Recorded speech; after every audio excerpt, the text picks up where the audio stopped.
সারা রাত ও খেয়াল করে দেখেন মগরিব এসব পড়েনি তো। এই পাগলারা, মা ফাতেমার স্বামীর কাছে কি চাইছে? 3টা চাওয়ার পুরা করতে হবে। 1 নম্বর চা হলো রাতের অন্ধকারে আমাকে দাফন করা লাগবে। 2 নম্বর চা হলো আমার কোনো জানাজার ব্যবস্থা করা লাগবে না। আলী বলতে, ফাতেমা তুমি কি পাগলি নাকি? তুমি নবীর মেয়ে, দুনিয়াতে বিদায় নিলে হাজার হাজার মানুষ তোমার জানাজায় দোয়া করবে, তোমার জন্য নামাজ পড়বে, দোয়া করবে, তুমি কি দোয়া চাও না? ফাতেমা বলে, স্বামী গো, লক্ষ লক্ষ মানুষ যদি বলে ফাতেমা ভালো, আর আপনি যদি বলেন ফাতেমা ভালো না, এই লক্ষ মানুষের জানাজা দিয়া ফাতেমার এক তিল পরিমাণ লাভ হবে না। আর দুনিয়ার তামাম মানুষ যদি বলে ফাতেমা খারাপ, আর আপনি যদি বলেন আমার বউ ফাতেমা ভালো, স্বামীর সার্টিফিকেটে 8টা জান্নাতের দরজা আল্লাহ খুলে দিল। আপনার বলেন তো এটা হক কথা না মিথ্যা কথা? রে যুবকেরা, তুমি কি বিশ্বাস করো যেখানে কেউ দেখতে পায় না সেখানে আল্লাহ দেখে? যেরকম কেউ দেখে। এটা সবচাইতে বড় হক কথা হলো ওয়াহুয়া মাকুম আইনামা কুনতুম। তুমি যেখানে থাকো না কেন, তুমি আল্লাহর কাছ থেকে দূরে নেই। তুমি লুকাবার পারবা না, পলাবার পারবা না, সবকিছুই আল্লাহ দেখতেছে। যেরকম কথা ঠিক কিনা? 2 ছাত্র এক ওস্তাদ কইছে, এই মুরগি 2 জন দিলাম, তোরা এমন জায়গা জব করবি কেউ যেন না দেখে। যা, 2 জন 2 মুরগি লেগে গেছে। একজন মনে করতেছে খেরের পালার ধারে চারিদিকে তাকে দেখে কেউ নাই, ওই জব করে নিয়ে চলে যাচ্ছে। আরেকজন আনবার জব করে পারেনি। রে তুই জব করছিস, এমন জায়গা করছিস হুজুর কেউ দেখেনি, চারিদিকে খেলের পালা মাঝখানে মেরে দিছি। তুই পারিলি না? আমি যেখানে যাই সেখানে দিকে আল্লাহ দেখতেছে হুজুর। আজকে এই হক কথাটা আমরা বিশ্বাস করতে পারি না যে কেউ না দেখলো আল্লাহ দেখতেছে। আমরা খালি চারিদিকে সাইড মারি। এই হাসিনা যখন ক্ষমতায় ছিল তখন আমার বউ আমাকে খুবই বিরক্ত করছে। ওয়াজ করবার আসতে দেখে শুনে ওয়াজ করবেন, দেখে শুনে ওয়াজ করবেন। আমি বললাম কি দেখবো? বলে আগে যা দেখবেন পুলিশের গাড়ি আছে কিনা, র্যাবের গাড়ি আছে কিনা, হাসিনার কোনো ক্যাডার আছে কিনা, এগুলো আগে দেখবেন। দেখে যদি এগুলো না থাকে তাহলে ওয়াজ করবেন, থাকে তেল তেলা মেরে দিয়ে আসবেন। আমি আস্তে করে বউয়ের কপালে চুমা খেলাম, হক কথা বলতেছি, চুমা খেলাম। বউ বলতেছে আমার কথা আপনার বিশ্বাস হইতে না, তো চুমা খেলেন কেন? আমি কইলাম আজকেও তোমার শেষ দেখা, আর হয়তো দেখা নাও হতে পারে। বউ বলতেছে আপনি পাগল নাকি? এর আগে তো অনেকবার ধরা গেছেন, আপনাকে ছাড়া দিতে দেখা হচ্ছে। আরে পাগল, তুমি চিন্তা করো পুলিশ ধরা, র‍্যাব ধরা, আর প্রত্যেকটা মুসলমান হক কথা চিন্তা করবে আজরাইল ধরা। জোরে কোন কথা ঠিক না? আপনারা বলেন তো কোন ধরার গুরুত্ব বেশি? আজকে আমরা আজরাইল ধরার কথা ভুলে গেছি, পুলিশ ধরার চিন্তা করতেছি। ওয়াতাওয়াসাউ বিল হকের পর আল্লাহ বলতেছেন ওয়াতাওয়াসাউ বিস সবর, ধৈর্য ধারণ করা লাগবে। ধৈর্যের কথা বলতেছেন, ধৈর্য ধারণের উপদেশ দেওয়া লাগবে। বাজানগ, বর্তমানে যখন হক কথা বলবেন, হক পথে চলবেন, নানা রকম বিপদ আপদ মুসিবত আপনার আসতে পারে। ধরে কোন কথা ঠিক কিনা? এই সময় ধৈর্য ধারণের উপদেশ দেওয়া লাগবে। আপনারা বলেন তো, যে মেয়েটার বিয়ে হয়েছে কিন্তু এখন পর্যন্ত বাচ্চা হয় নাই, বাচ্চা হবে, এখনো পর্যন্ত বাচ্চা হয় নাই, বাচ্চা হবে। ওই মেয়েটার পেটে যখন বাচ্চা হয়েছে, যখন প্রসবের সময় হয়েছে, ওই সময় কিন্তু একটা ব্যথা ওঠে, যাকে বলা হয় প্রসব ব্যথা। ধরে কোন কি ব্যথা? এই প্রসব ব্যথা যখন উঠছে তখন মেয়েটা বলতেছে মরে যাবো, বিষ খাবো, গলা ধরি দিব, মরে যাবো। মানে এত ব্যথার সাথে বলতেছে মরে যাবো, বিষ খাবো, গলা ধরি দেবো। তখন দাদি নানি দৌড়াচ্ছে, কিরে কিরে এত ব্যথা হচ্ছে, বাঁচবো না, মরে যাবো, বিষ খাবো, গলা দাদি ঘেরে পাগলি। তুই কি জানিস মায়ের পায়ের তলে সন্তানের জান্নাত? তুই জানিস? বাবা আনন্দে মাতিয়া সাগরে ভাসাইয়া সেই যে চইলা যায় খবর লয় না, মাজন ধরিয়াই উদরে কতই কষ্ট করে, 10 মাস পরে পায় প্রসবের বেদনা। দাদি নানি বলে তোর পায়ের তলে সন্তানের জান্নাত, এমন করে কান্দিস না, সব ঘরে চল। ঘরে নিয়ে গিয়ে জোর করে শোয়া দিয়া ঠান্ডা পানির মধ্যে নরম কাপড় চুবড়ায় কপালে দেয়। কপালে দেওয়ার পরে গালে মুখে চুমা খায়, বলে ধৈর্য ধর, ওয়াতাওয়াসাউ বিস সবর, ধৈর্য ধর, তুই মা হবি, তোর পায়ের তলে সন্তানের জান্নাত হবে। এরপরেও প্রসব ব্যথায় যখন কানবার চায়, দাদি নানি বলে দাঁতের উপর দাঁত দিয়ে কান, জোরে কান্দিস না, কারণ রাস্তার ধারে তোর বাড়ি, মানুষ রাস্তা দিয়ে যাবে আর বলবে ওই বাড়ি একটা মেয়ে মানুষের বাচ্চা হওয়ার সময় কি জোরে জোরে কানতেছে। বলতেছে তোর কি শরম নাই, তোর কি লজ্জা নাই? আল হায়া শুবাতুম মিনাল ঈমান, লজ্জা শরম হলো ঈমানের একটা অংশ। এরকম নানা বুঝে বলতেছে ধৈর্য ধর, ধৈর্য ধর, দাঁতের ওপর দাঁত দেওয়া, তাও সবিস সবর। এবার মা দাদি নানির কথা মতো ধৈর্য ধরে দাঁতের উপর দাঁত দিছে, আর কান্দে না কেন, ও ও করতেছে। এমন সময় দাদি নানি ধাত্রীকে ইশারা করে বলতেছে মার। মার মানে কি? যে দাঁতের উপর দাঁত দিছে, ধাত্রী এখন মারছে টান, জোরে টান মারার কারণে কষ্ট এত বেশি হয়েছে যে মা বেহুশ, মা বেহুশ হয়ে গেছে। কিছুক্ষণ পরে ধাত্রী সন্তানকে গোসল করায়, ওই সন্তানকে যখন মায়ের বুকের উপরে দেয়, সন্তানের পরশে কিন্তু মা হুঁশ ফিরে পায়। মা হুঁশ ফিরে পাওয়ার সঙ্গে সঙ্গে সন্তানকে বুকের মধ্যে টাইনা নিয়ে জিহ্বা লম্বা বের করে সন্তানের কপালে চুমা খায়, মুখে চুমা খায়। দাদি রানী তিরস্কার করে বলে এর জন্য গলার দড়ি দিবার চাইলি, এর জন্য বিষ খাবার চাইলি, আত্মহত্যা করবার চাইলি, তাকে আবার চুমা খাস কেন, আদর করিস কেন? এক লাত্তি দিয়ে ফেলে দে, এক লাত্তি দিয়ে ফেলে দে, ও বড় কষ্ট দিয়ে তোকে দুনিয়া চাইছে, এরা আদর করিস না। মা তখন মুচকি মুচকি হাসের বলে দাদি কষ্টের পরে এমন শান্তি আমি আগে জানতাম না, কষ্টের পরে এমন শান্তি আগে জানতাম না। আজকে বাংলাদেশে কত কষ্ট হলো, এই কোরআনের জন্য কত মানুষের ফাঁসি হলো, এই কোরআনের জন্য কত মানুষকে গুম করা হলো, এই কোরআনের জন্য কত আলেমকে জেলখানায় বন্দি করা হলো, নানা রকম কষ্ট দিয়ে নানা রকম নির্যাতন দিয়েছে। আমরা অনেক কষ্ট সহ্য করেছি, অনেক নির্যাতন সহ্য করেছি, কিন্তু বাংলার আকাশে যেদিন কলেমার পতাকা উঠবে, আল্লাহর কোরআন দিয়ে বাংলাদেশের সমাজ চলবে। মা যেমন সন্তানকে বুকে পাইয়া তার কষ্ট ভুলে গেছে, আমরা বাংলার মুসলমান কোরআন অনুযায়ী যখন চলতে পারবো, আমরা সব কষ্ট ভুলে যাব।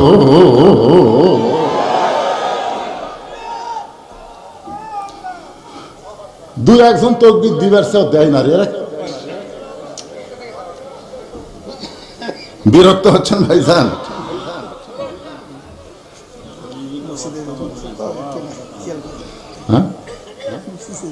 না, মা ফাতেমা যে জায়গা থুসি মনে আছে না, ভুলে গেছে?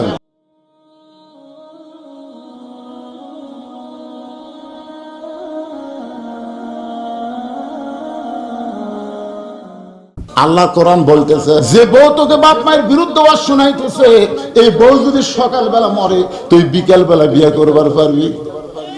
এই বউরে সকালবেলা ছাইড়া দিলে তুই বিকালে বিয়ে করতে পারবি।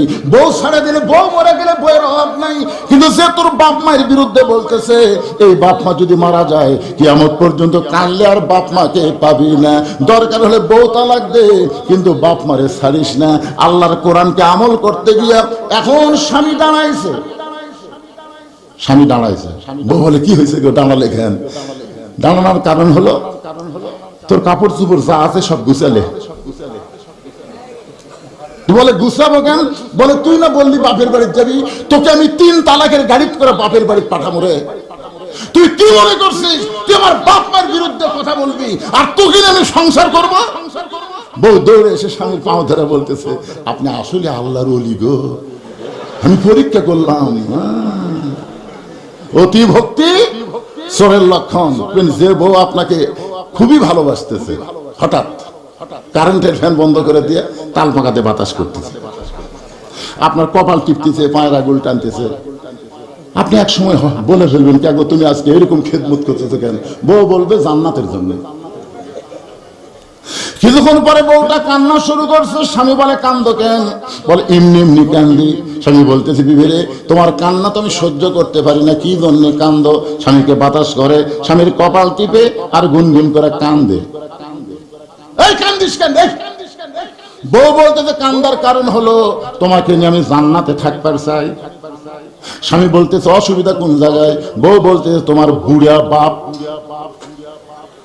বউ বলতেছে তোমার বুড়া বাপ আর বুড়ি মা, এই 2 জনের অত্যাচার আমার কলিজায় আগুন ধরে গেছে। তুমি যদি তোমার বাপ মায়ের সাথে থাকবার চাও তাহলে আল্লাহর রাস্তে আমার বাপের বাড়ি পেটে দাও, আর আমার সঙ্গে যদি শান্তির সংসার করবার চাও ওই বাপ মাও বাদ দেওয়া লাগবে। অমা আলাইনা ইল্লাল বালাক। আমার যা ওয়াজ ছিল তোমাকে শোনায় দিলাম, এখন তুমি কি আমল করবো কও? অতিরিক্ত ভক্তির খবর শুনছেন? স্বামী চিন্তায় পড়ে গেলে এখন কি করব? এমন সময় আমিলুস সালিহাত নেক আমলের বয়ান স্বামীর সামনে আল্লাহ কোরআন দিয়ে হাজির করে বলতেছেন ওয়াকাদা রাব্বুকা আল্লা তা'বুদু ইল্লা ইয়াহু ওয়া বিল ওয়ালিদাইনি ইহসানা। আল্লাহ কোরআন বলতেছে যে বউ তোকে বাপ মায়ের বিরুদ্ধে ওয়াজ শোনাইতেছে, এই বউ যদি সকালবেলা মরে তুই বিকেলবেলা বিয়ে করবার পারবি? এই বউরে সকালবেলা ছাইড়া দিলে তুই বিকালে বিয়ে করতে পারবি? বউ ছাড়া দিলে, বউ মরে গেলে বউয়ের অভাব নাই। কিন্তু যে তোর বাপ মায়ের বিরুদ্ধে বলতেছে, এই বাপ মা যদি মারা যায় কিয়ামত পর্যন্ত কানলে আর বাপ মাকে পাবি না। দরকার হলে বউ তালাক দে, কিন্তু বাপ মারে ছাড়িস না। আল্লাহর কোরআনকে আমল করতে গিয়া এখন স্বামী দাঁড়াইছে, স্বামী দাঁড়াইছে। বউ বলে কি হয়েছে গো দাঁড়ালে কেন? দাঁড়ানোর কারণ হলো তোর কাপড় চুপড় যা আছে সব গুছালে। বলে গুছাবো কেন? বলে তুই না বললি বাপের বাড়ি যাবি, তোকে আমি 3 তালাকের গাড়ি করে বাপের বাড়ি পাঠাবো রে। তুই কি মনে করছিস তুই আমার বাপ মার বিরুদ্ধে কথা বলবি আর তোকে আমি সংসার করব? বউ দৌড়ে এসে স্বামীর পাও ধরে বলতেছে আপনি আসলে আল্লাহর ওলি গো, আমি পরীক্ষা করলাম। অতি ভক্তি চোরের লক্ষণ। আমার মায়েদের বলতেছি স্বামীর ভক্তি করবেন, স্বামী যখন চাবে তখন ভক্তি করবেন, অজাতা করবার যায়েন না, গন্ডগোল শুরু হবে। জোরে কোন কথা ঠিক না? একটু মনোযোগ দিয়ে শুনবেন। পুরুষ মানুষের জন্য 1 নম্বর হলো নামাজ। ওয়া আমিলুস সালিহাত, নেক আমলের মধ্যে পুরুষ মানুষের 1 নম্বর হলো নামাজ। আর নারীদের জন্য 1 নম্বর কিন্তু নামাজ না, নারীদের জন্য 1 নম্বর হলো পর্দা। পুরুষের জন্য 1 নম্বর কি? মেয়েরা যদি পর্দা না মানে, আপনারা বলেন তো নামাজ পড়া কাম হবে? রোজা করে। আমার মায়েরা যারা পর্দার অন্তরে আছেন একটু মনোযোগ দিয়ে শোনেন না। পুরুষ মানুষের 1 নম্বর হলো নামাজ, নারীদের জন্য 1 নম্বর হলো পর্দা। আল্লাহ রাসূল বললেন ফাতেমা শোনো, নবীর মেয়ে হওয়ার কারণে আল্লাহ তোমাকে জান্নাত দিবে, এই কথা কখনোই মনে করবে না। ফাতেমা বলতেছে বাবা তাহলে জান্নাত আল্লাহ কেমনে দিবে? আল্লাহ রাসূল বললেন মাত্র 4টা আমল করা লাগবে। ফাতেমা বললেন বাবা জান্নাতে যাওয়ার জন্য 4টা আমল কি? আল্লাহ রাসূল বললেন নামাজ, রোজা, স্বামীর খেদমত কথা মতো চলা, আর সতীত্বের হেফাজত পর্দা করা। এদিকে সিরিয়াল করলে নামাজ, রোজা, স্বামীর হুকুম, খেদমত কথা মতো চলা, আর 4 নম্বর হচ্ছে সতীত্বের হেফাজত পর্দা করা। এদিক দিয়ে সিরিয়াল করলে কত হয়? কয় নম্বর? কিন্তু রাসূল বললেন ফাতেমা নামাজ 5 ওয়াক্ত পড়লেই হবে। কয় ওয়াক্ত? ওয়াক্ত মানে কি? সময়। নামাজ শুধু 5 সময় আদায় করলেই নামাজের হক আদায় হবে। 12 মাসে 1 মাস রোজা করলেই রোজার হক আদায় হবে। স্বামী যখন খেদমত চাবে তখন স্বামীর খেদমত করবা, অজাতা স্বামীর খেদমত করবা না। স্বামী যখন চাবে, এ মায়েরা মনোযোগ দিয়ে শুনবেন, স্বামী যখন চাবে। বর্তমানে আলুর বাজার যে অবস্থা, স্বামী 200 বস্তা আলু কিনে থছে, টোরত যা শুনতেছে ভাই বস্তা নিলে এই দাম, আর বস্তা যদি না নেন তাহলে প্রতি বস্তাকে 200 টাকা করে পাবেন। এই কথা শোনার পরে স্বামীর অবস্থাটা কি চিন্তা করেন তো। এখন বাড়িতে আছে রাত বেশি হলে বউ খালি খেদমত করার জন্য স্বামীর কাছে যাচ্ছে। খেদমত তো বুঝতেছেন কি খেদমত? স্বামীকে এই জন্য রাসূল বলেছেন ফাতেমা স্বামী যখন খেদমত চাবে তখন স্বামীর খেদমত করবে, অজাতা স্বামীর খেদমত করবে না। কারণ অতি ভক্তি, কথা কান, অতি ভক্তি। রাসূল বললেন ফাতেমা শুধুমাত্র পর্দা, শুধুমাত্র পর্দা, তার কোনো ওয়াক্ত নাই মা, এটা সব সময় ফরজ। আপনারা বলেন তো পর্দার ওয়াক্ত আছে? ওয়াক্ত মানে সময়। আমাদের এলাকায় বুড়ি মানুষ বোরকা পরে, আমাদের এলাকার কথা বলতেছি, বুড়ি মানুষ বোরকা গাউত দেয়, কিন্তু যুবতীর নাতনির গাউত বোরকা নেই। কে দাদি বোরকা পড়ছেন কেন? মরা লাগবি ভাই, মরা লাগবি ভাই। আসলেই তো তাই। আমার এলাকাত মরে গেলে মেয়েদের কাপড় হয় 5টা, আপনার এলাকাত কয়টা? 5 কাপড় দিয়ে খাটনি লাশ নিয়েছে, আবার খাটনি চাদর দিয়ে ঢাকছে, চাদর দিয়ে খাটনি ঢাকছে। ফেরেশতারা সে বলতেছে আল্লাহ এই মেয়ে মানুষ যখন জীবিত ছিল গোটা 5 পাড়া ঘুরিছে, সবাই একসিনে আল্লাহ কিন্তু মরার পরে 5 কাপড় দিয়ে আবার খাটনি চাদর দিয়ে ঢাকলো কেন? আল্লাহ বলতেছে ওই দেশের নাম বাংলাদেশ রে, ওই দেশের মেয়েরা বাঁচতে পর্দা করে না রে, মরার পরে করে রে, মরার পরে। এখন বুড়ি বোরকা গাও দিছে, যুবতীর গায়ে বোরকা নেই। আমার ওদের বুড়াকেও যদি আপনারা বলেন ও দাদা দাদা এই রাস্তা দিয়ে দাদি আর নাতনি যায়, আপনার নজর কোন দিকে? আমি নিচের দিকে তাকা বলো, ভাই আমার দেহ বুড়া হচ্ছে রে, কিন্তু মন বুড়া হয়নি রে, আমার মন খালি ওটার দিকে তাকায়। তাহলে যেই নাতনির দিকে বুড়া তাকায়, যুবক তাকায়, সেই নাতনির গায়ে পর্দা নাই, আর বুড়ির দিকে কেউ তাকায় না, সেই বুড়ি বোরকা পড়ছে, এটা হলো পর্দাকে অপমান করা। ধরে কর কথা কর না কেন? গোড়া বেড়া দিচ্ছে, 50 বছর বয়সের গোড়া বেড়া দিচ্ছে। একজন বলে বেড়া দিচ্ছেন কেন ভাই? যদি গরু ছাগল খায়, গরু ছাগল 50 বছর গাছের দিকে তাকাবি? বেড়া যদি দিবার চাষ, ওই লকা পাতা বাড়াইছে, এই ছোট গাছে বেড়া দে। আমি মা বোনদের জন্য বলবো, মা বিশেষ করে সুন্দরী যুবতী নারীদের জন্য পর্দাটা কেমন ভাবে করা লাগবে, এই পর্দার কথাটা আল্লাহ কোরআনে বলেছেন, অকরনা ফি বুয়ুতিকুন্না ওয়ালা তাবাররুজনা তাবাররুজাল জাহিলিয়াতিল উলা। তাহলে পুরুষের জন্য 1 নম্বর নেক আমলের নাম কি? সবাই বলা লাগবে, তো ভুলে গেলে হবে না। নারীদের জন্য 1 নম্বরের নাম কি? সঙ্গে সঙ্গে ফাতেমার কাছে একটা ওড়না ছিল, নবীর মেয়ে ফাতেমার কাছে একটা ওড়না ছিল। ওই ওড়নাটা মাথার উপর দিয়ে বললেন, বাবা এই মুহূর্ত থেকে আমি ফাতেমা পর্দার মধ্যে ঢুকে গেলাম। এই মুহূর্ত থেকে নবীর কাছে মেয়ে বলল, আমি পর্দার মধ্যে ঢুকে গেলাম। কেমন পর্দানিশী ফাতেমা ছিলেন। মায়েরা যারা পর্দার অন্তরালে, আপনাদের সংখ্যা বেশি আমি শুনেছি, অসংখ্য মা বোনেরা আজকের মাহফিলে এসেছে। মায়েরা যদি ভালো হয়ে যায়, মায়েদের পেটের ছেলেগুলো আল্লাহর ওলি হয়ে জন্ম নেবে। ধরে কোন কথা ঠিক না? আজকে আমাদের মা গুলা খারাপ বলি, আজকে তার পেটের বাচ্চাগুলো সিজার করা। এর উপরে আমরা যে কয়টা বসে আছি, যে কয়জন বসে আছি, একটাও সিজার করা নয়, একটাও নয়। কারণ আমাদের মায়েরা সিজার কি এটা জানতই না। আর এখনকার মায়েরা, ওরে বাবা রে, পেটত বাচ্চা আসলে আগে লাইন দিত। ও মা, আপনি জানেন আপনার পেট কোন ডাক্তার কাটতি? ওই নারী না মরদ আপনি জানেন? লাড়িয়া সাড়িয়া পেট কাটি মা।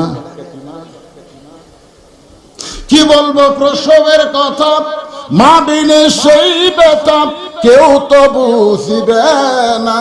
মাজন ঠেকিয়া সন্তানের দায়, অকালে মা মারা যায়, কেন সে মায়ের ভক্তি করো না। এমন দরদি ভবে কেউ হবে না আমার মা গো। এমন পর্দানিশী হয়ে গেলেন ফাতেমা। গভীর রাত্রে হযরত আলীকে বুকের মধ্যে নিয়ে ছোট বাচ্চার মতন কাঁদতেছেন। আলী বলতেছেন, ফাতেমা কি জন্য কাঁদতেছ? ফাতেমা বলে, স্বামী গো, আল্লাহ পাক আমার দোয়া কবুল করেছে। আলী বলতেছে, তুমি পাগলি নাকি? আল্লাহ তোমার দোয়া কবুল করেছে, তাহলে কান্দো কেন? ফাতেমা বলে, স্বামী কোন দোয়া আল্লাহ কবুল করেছে আপনি কি শুনবেন না? আলী বলতেছে, আল্লাহ কোন দোয়া তোমার কবুল করেছে? ফাতেমা বলতেছে, আল্লাহর কাছে সব সময় আমি দোয়া করতাম, আল্লাহ পর্দার ভিতরে ফাতেমাকে মৃত্যু দিও। শুধু দুনিয়ার পর্দা না, ফাতেমা যখন মৃত্যুবরণ করবে পর্দার মধ্যে ফাতেমার মৃত্যু দিও। আল্লাহ তাআলা আমার দোয়া কবুল করেছে, পর্দার ভিতরে আমার মৃত্যু হবে। আলী বলতেছে, ফাতেমা যে সারা জীবন পর্দা করলো, তার মৃত্যু তো পর্দার মধ্যে হবে, তাহলে কান্দার কারণ কি? ফাতেমা বলে, স্বামী গো, এই মৃত্যুটা কবে হবে এটা কি আপনি শুনবেন না? আলী বলে, ফাতেমা রে, মৃত্যুর কথা একমাত্র আল্লাহ ছাড়া কেউ বলতে পারে না। ফাতেমা বলতেছে, আল্লাহ যদি কাউরে জানায়। আলী বলতেছে, সেটা ভিন্ন কথা। ফাতেমা বলে, স্বামী গো, আল্লাহ পাক আমারে জানাইছে আজকে গভীর রাত্রে ফাতেমার মৃত্যু হবে। একটা গাছ কাটলে যেরকম পড়ে যায়, হযরত আলী পড়ে গেলেন তেমনি ঘরের মাঝে।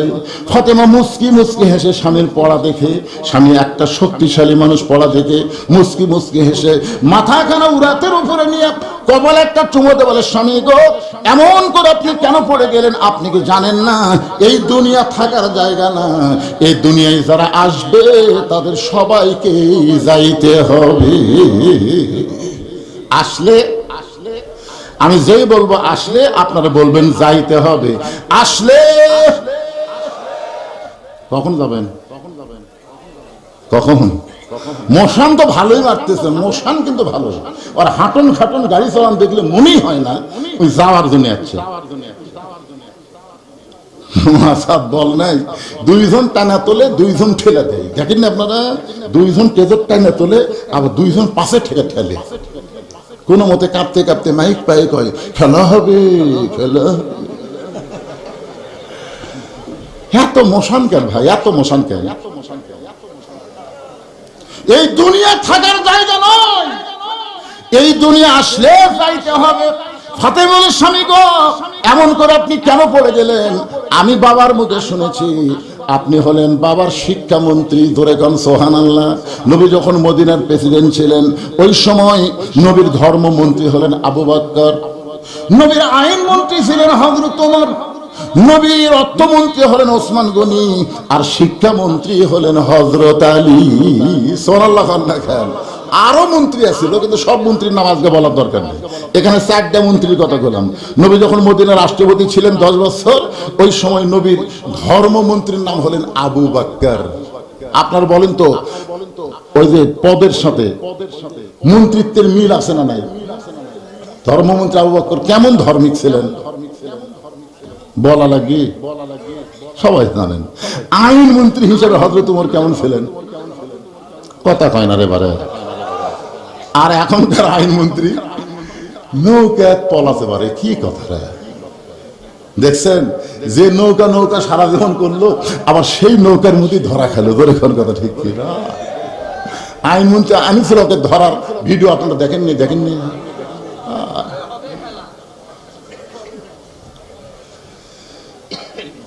কিরকম একটা আইনমন্ত্রী ছিল, বাংলাদেশের ভালো মানুষগুলোকে ফাঁসি দিল আর খারাপ মানুষগুলোকে জামিন দিল। ধরে কথা ঠিক কিনা?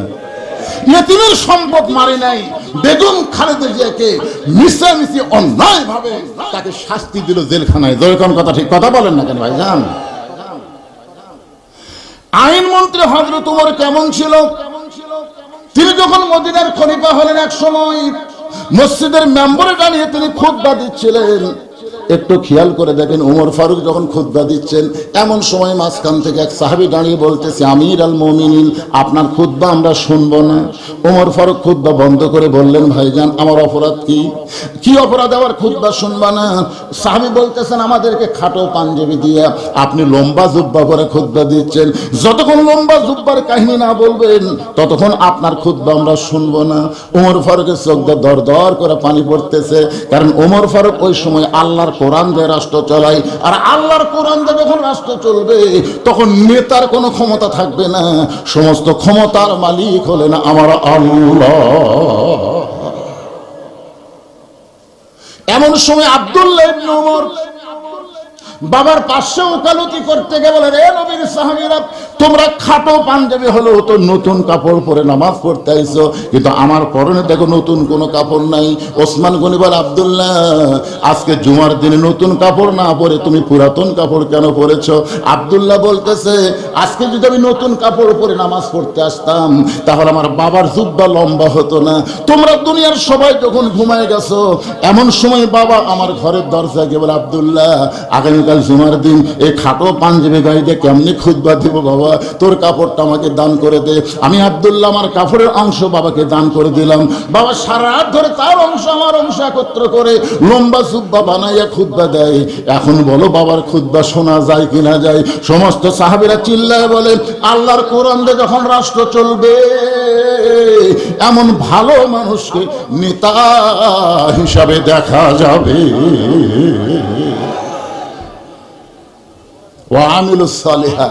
আমি নেক আমলের কথা বলতেছি, একটু মনোযোগ দেন। ফাতেমা বলে, স্বামী গো এমন করে যদি আপনি দুর্বল হয়ে কাঁদেন তাহলে আমার চাওয়া পুরা করবে কে? যেই বলছে আমার চাওয়া তাহলে পুরা করবে কে? চাওয়া। আলী বলতেছেন, ফাতেমা দুনিয়াতে গরিব ছিলাম বলে তুমি কিছুই চাইলে না, আর আজকে গভীর রাত্রে তুমি মৃত্যুবরণ করবে, এই মৃত্যুর পূর্বে তুমি কি চাইবা ফাতেমা? আসলে হযরত আলী ধনী ছিল না গরিব ছিল?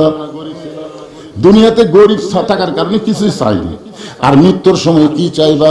ফাতেমা বলতেছে আমার 1 নম্বর চা হলো রাতের অন্ধকারেই মৃত্যুবরণ করব, রাতের অন্ধকারেই আমাকে দাফন করা লাগবে।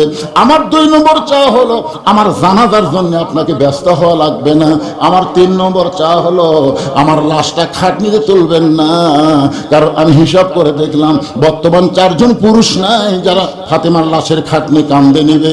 যদি আমার বাবা দুনিয়াতে জীবিত থাকতো, মরা মেয়ের লাশের খাটনি বাবা কান্দে নিবার পারতো, কিন্তু 6 মাস আগে আমার বাবা দুনিয়া থেকে বিদায় নিয়েছে। আমার হাসান হোসেন এত ছোট, আর মায়ের লাশের খাটনি কান্দে নিবার পারবে না। এই জন্য আপনি শুধু একা কান্দে করে ওই জান্নাতুল বাকির পূর্ব কোণায় সবুজ রঙের একটা বাতি জ্বলবে, এই বাতি বরাবর আমাকে দাফন করবেন। 1 নম্বর চা হলো রাতের অন্ধকারই দাফন করা লাগবে। দিনের আলোতে আমার কবর দিলে দুনিয়ার মানুষ ফাতেমার কবরের খবর পাবে, ফাতেমার পর্দার খিলাফ হবে। আমার মায়েরা একটু মনোযোগ দিয়ে শোনেন মা, পর্দা কারে কয়, পর্দা কারে কয়? সেই পর্দা নিয়ে কথা বলতে গিয়া আমি কোরআনের আয়াত তেলাওয়াত করেছি, ওয়াকরনা ফি বুয়ুতিকুন্না ওয়ালা তাবাররুজনা তাবাররুজাল জাহিলিয়াতিল উলা। এখন আপনাদের কাছে আমার আবার প্রশ্ন, পুরুষের জন্য 1 নম্বর কি বলে যাচ্ছেন নাকি? আর নারীদের জন্য এটা খালি ও আমিরুস সালেহার মধ্যে মনে রাখবেন। আমি কিন্তু ওয়াজ শেষ করিনি। এখন 3 নম্বর পয়েন্ট হচ্ছে ওয়াতাওয়াসাউ বিল হক। সূরা আসরের 3 নম্বর বিষয় কি? ওয়াতাওয়াসাউ বিল হক। এখন হক কথাই তো। একটা গান শুনছিলাম, দেশাই লোকলি কাল ভেড়া সাটে বাঘের গাল, আসল কথা বললে তোমায় মারবে রে, আসল কথা বললে তোমায় জেলে দিবে রে। বাংলাদেশের সমস্ত বক্তা মিলা যত হক কথা কইছে, আল্লাহ সাইদি হুজুর একাই তার চাইতে বেশি হক কথা কইছে। দুরকম কথা ঠিক কি না? আসেন এই কোরআনকে লক্ষ্য করে আল্লাহ কি বলেছেন? হুদাল্লিল মুত্তাকিন। আলহামদুলিল্লাহ, আমরা সেই কোরআন থেকে সূরা আসরের তাফসীর শুনবো, একটু বিশ্লেষণ ব্যাখ্যা করে আমরা শুনবো। ছোট্ট একটা সূরা 2-3 বার পড়লেই মুখস্থ হয়ে যাবে। আপনারা সূরা আসর পারেন না এরকম মানুষ নাই, সবাই পারেন। কি খুব বড় নাকি? খুব ছোট্ট সূরা। আসর শব্দের অর্থ হলো সময়। আসর শব্দের অর্থ কি? সময়। সময়ের শপথ করেছেন আল্লাহ। অল আসর মানে আসরের শপথ। 5 ওয়াক্ত নামাজের মধ্যে আসর নামে একটা নামাজও আছে, আছে না নাই? আপনারা বলেন তো, আপনাদের এই মহিমাগঞ্জ আসরের নামাজের পরে সূর্য উপর দিকে যায় না নিচের দিকে যায়? হ্যাঁ, নিচের দিকে যায়। আচ্ছা, মাশাআল্লাহ। আরে বাবা, পশ্চিম দিকে আর পূর্ব দিকে বললে আমি উপর দিকে ওঠে না তলের দিকে যাই? নিচের দিকে যায় না? হ্যাঁ। অনেকদিন আগে এই সময় নিয়ে আব্দুল আলিম একটা গজল গাইছিল, গান বলবো না, গজল।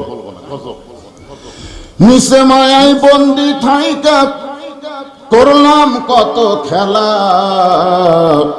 পশ্চিমে তাকায়া দেখো তোমার ডুইবা গেছে বেলা, এক পলকের নাই ভরসা মিশে সকল আশা, তখন বুঝি দারুণ ঝড়ে ভাঙবে তোমার বাসা। গতকাল ভূমিকম্পে কিছু একটু হয়েছে নাকি? 5 তলা বিল্ডিং এর উপরে চড়ে 12,000 টাকার কম্বল, 1.5 লাখ টাকার খাট, রাত 9টার সময় ওড়ে তামানে শীতের মধ্যে দিয়ে বলতেছে আমার বাড়ি আমার ঘর আমাক নামাইকে, আমার বাড়ি আমার ঘর আমাক নামাইকে, এ দেশ আমার বাপের, এ দেশ আমার, 41 সালের আগে আমাক নামাইকে। তোরে কোন কথা ঠিক? রাত 9টার সময় ওড়ে তামানে কম্বল দিয়ে বেটা ঘুমাইছে, দোয়া পড়েনি। ঘুমের আগে একটা দোয়া আছে, আপনার পারেন? আল্লাহুম্মা বিইসমিকা আমুতু ওয়া আহইয়া। এই দোয়া না পড়ে কয় আমার বাড়ি আমার ঘর আমাক নামাইকে। রাত 3টার সময় একটা ভূমিকম্প আছে। যেরকম কি কম্প? খালি বিল্ডিং ওই এত ফোর্সে নামছে, যে ঘুমের ঠেলায় কম্বলের মধ্যে লুঙ্গি খোলা আছে ওটাও পরার টাইম পাইনি। আপনারা বলেন তো আল্লাহ কি কোরআনে বলেছেন তো ইজ্জু মান তাশা ওয়া তুযিল্লু মান তাশা বিয়াদিকাল খায়র ইন্নাকা আলা কুল্লি শাইইন কাদির। যে কান্দের ফেরেশতা বলতেছে আল্লাহ নামাইলা তাই বলে ন্যাংটা করে নামাইলা বিনা ভোটে 15.5 বছর বাংলাদেশ চালায় এক সরকার বলতো 41 সালের আগে আমাদের নামাইকে আল্লাহ তাআলা ক্ষমতার বলে 24 সালের 5ই আগস্টে ন্যাংটা করে নামাই দিয়েছে। এরকম কথা ঠিক কিনা? অনেকে বলে একদল ক্ষমতায় ছিল আর একদল ক্ষমতা আসতেছে। ইমানদার কোনদিন কোন মানুষকে কোন দলকে ক্ষমতা দিতে পারে না। ক্ষমতার মালিক একমাত্র আল্লাহ। জোরে বলেন কথা ঠিক কিনা? ক্ষমতার মালিক কে? কিন্তু সময় খারাপ। এই জন্যই তো আল্লাহ সময় শপথ করছেন। এমনি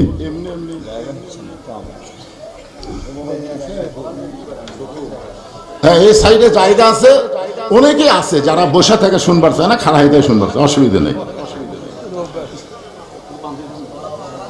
আমি এক কানে ওয়াজ করবো, এর মাঝে মাঝে এরকম কথা বললে তো ওয়াজ একটা হ্যাঁ কি কারোর সামনে ফাঁকা আছে? কথা কয় না রে ভাই। আপনারা জানেন গোটা পৃথিবীর মধ্যে সবচাইতে ঘনবসতি দেশের নাম হলো বাংলাদেশ পৃথিবীর মধ্যে। এরপরও 12 লক্ষ রোহিঙ্গা মুসলমানকে জায়গা দিছে কোন দেশ? তাহলে কি বোঝা গেল জায়গা দেওয়ার অভ্যাস আমাদের আছে না নাই? তো রোহিঙ্গা মুসলমানকে যদি জায়গা দিবার পারেন, যারা দাঁড়িয়ে আছে এরা কি রোহিঙ্গা? তো ওদের জায়গা দেওয়ার জন্য কারো সামনে একটু জায়গা থাকলে ফাঁকা থাকলে চাপে যাবে বসেন, একটু জিকির করেন আর সামনে চাপেন লা ইলাহা ইল্লাল্লাহ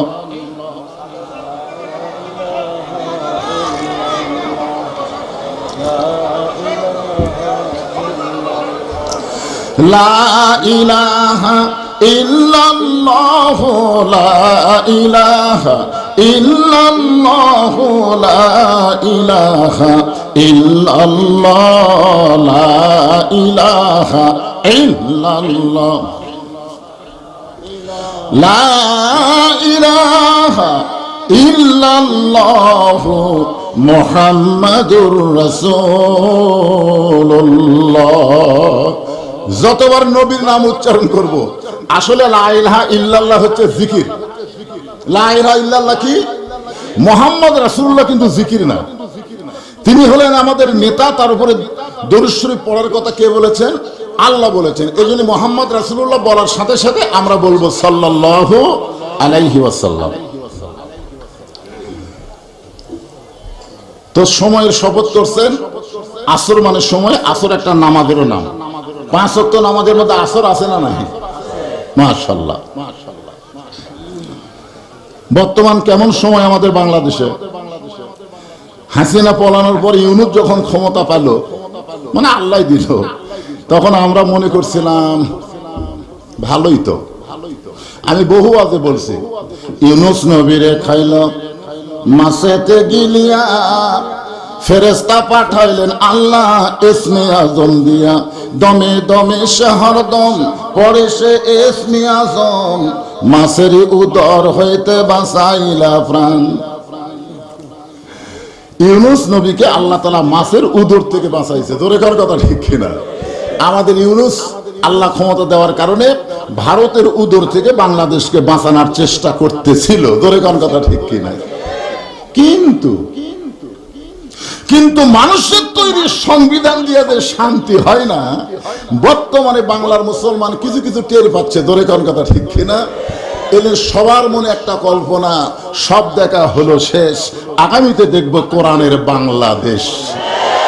ধরে কোন ঠিক? সময়ের শপথ করেছেন আল্লাহ। বর্তমান সময় মোটামুটি যদি আমরা চেষ্টা করি তাহলে সামনে ভালোই হওয়ার সম্ভাবনা আছে।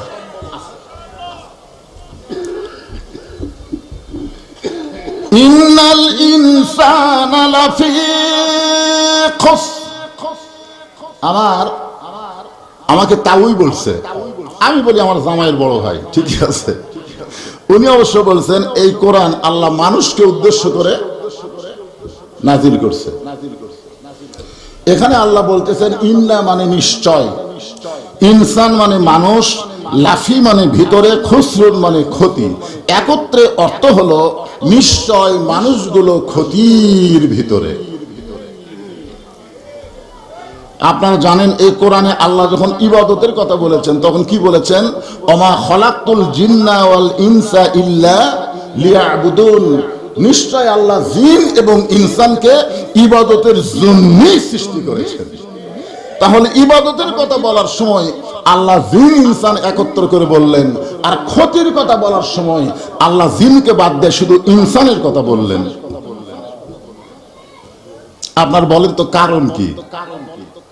এখানে ওই আয়াত অনুযায়ী আল্লাহর বলা দরকার ছিল, মানে আমাদের আইডিয়া হিসাবে, ইন্নাল জিন্না ওয়াল ইনসানা লাফি খুসর, নিশ্চয় জিন এবং মানুষ ক্ষতির ভিতরে। কিন্তু এ হইছে এই কিশোর পাগলা রে,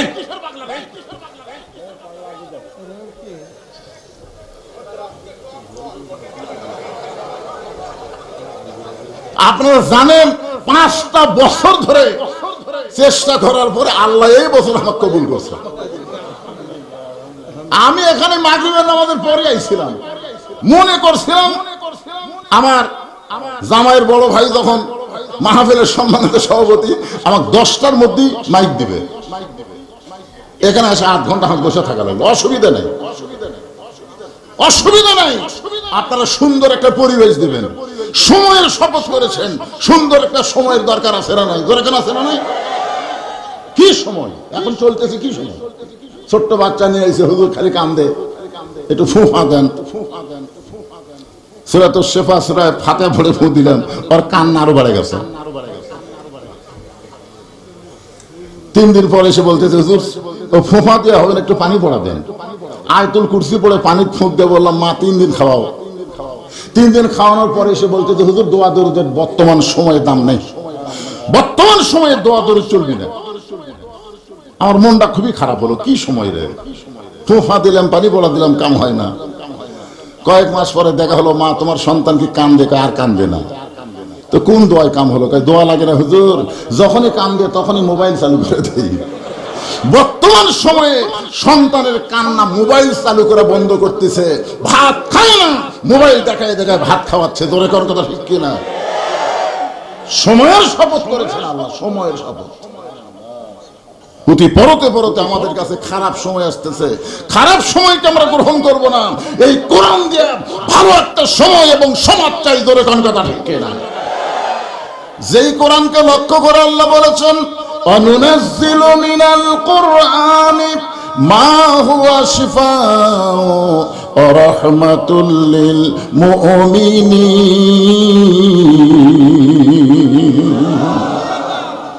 আর বাংলা অর্থ কি? আমি যেই বলবো সব সমস্যার সমাধান আপনার বলবেন দিতে পারে আল কোরআন। বলতে পারবেন না ভাইজান? সব সমস্যার সমাধান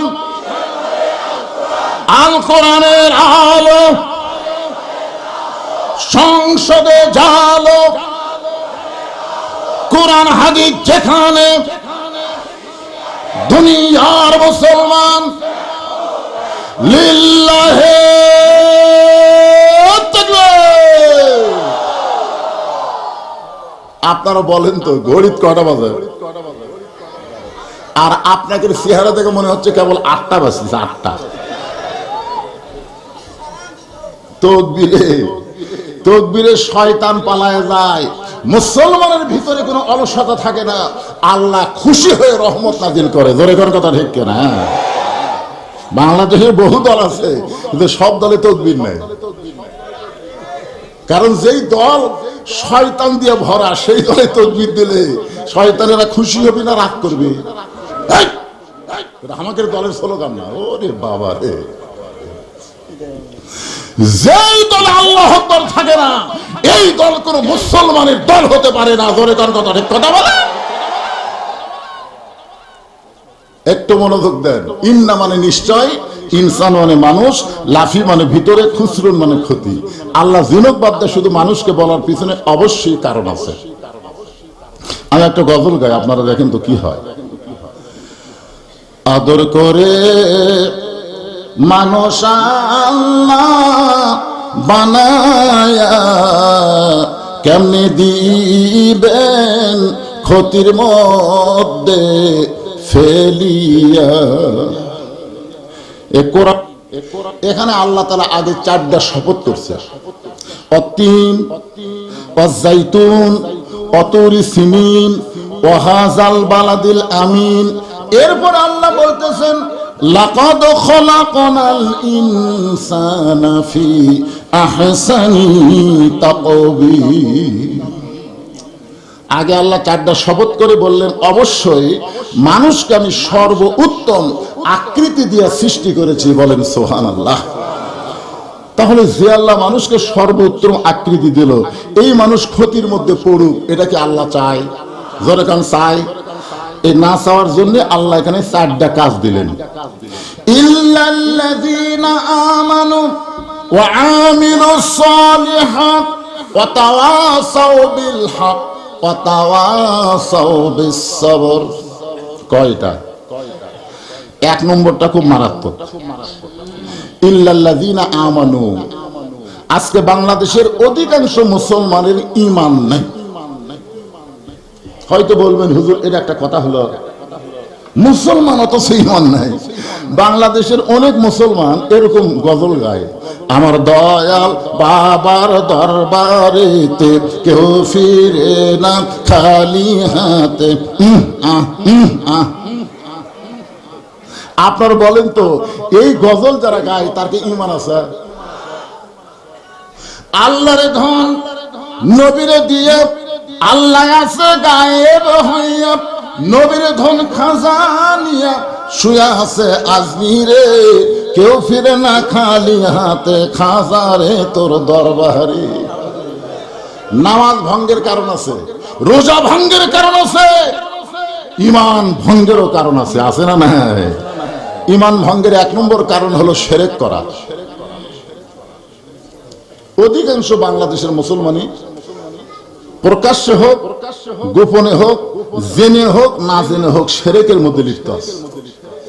নামাজের মধ্যে দিয়ে বলে ইয়াকা নাবুদু ওয়া ইয়াকা নাস্তাইন, আর বাইরে এসে বলতেছে ব্যবসা না হলে খাবো কি, ব্যবসা না হলে খাবো কি, আবাদ না হলে বাঁচা যাবে না, চাকরি না হলে চলবো কেমনে।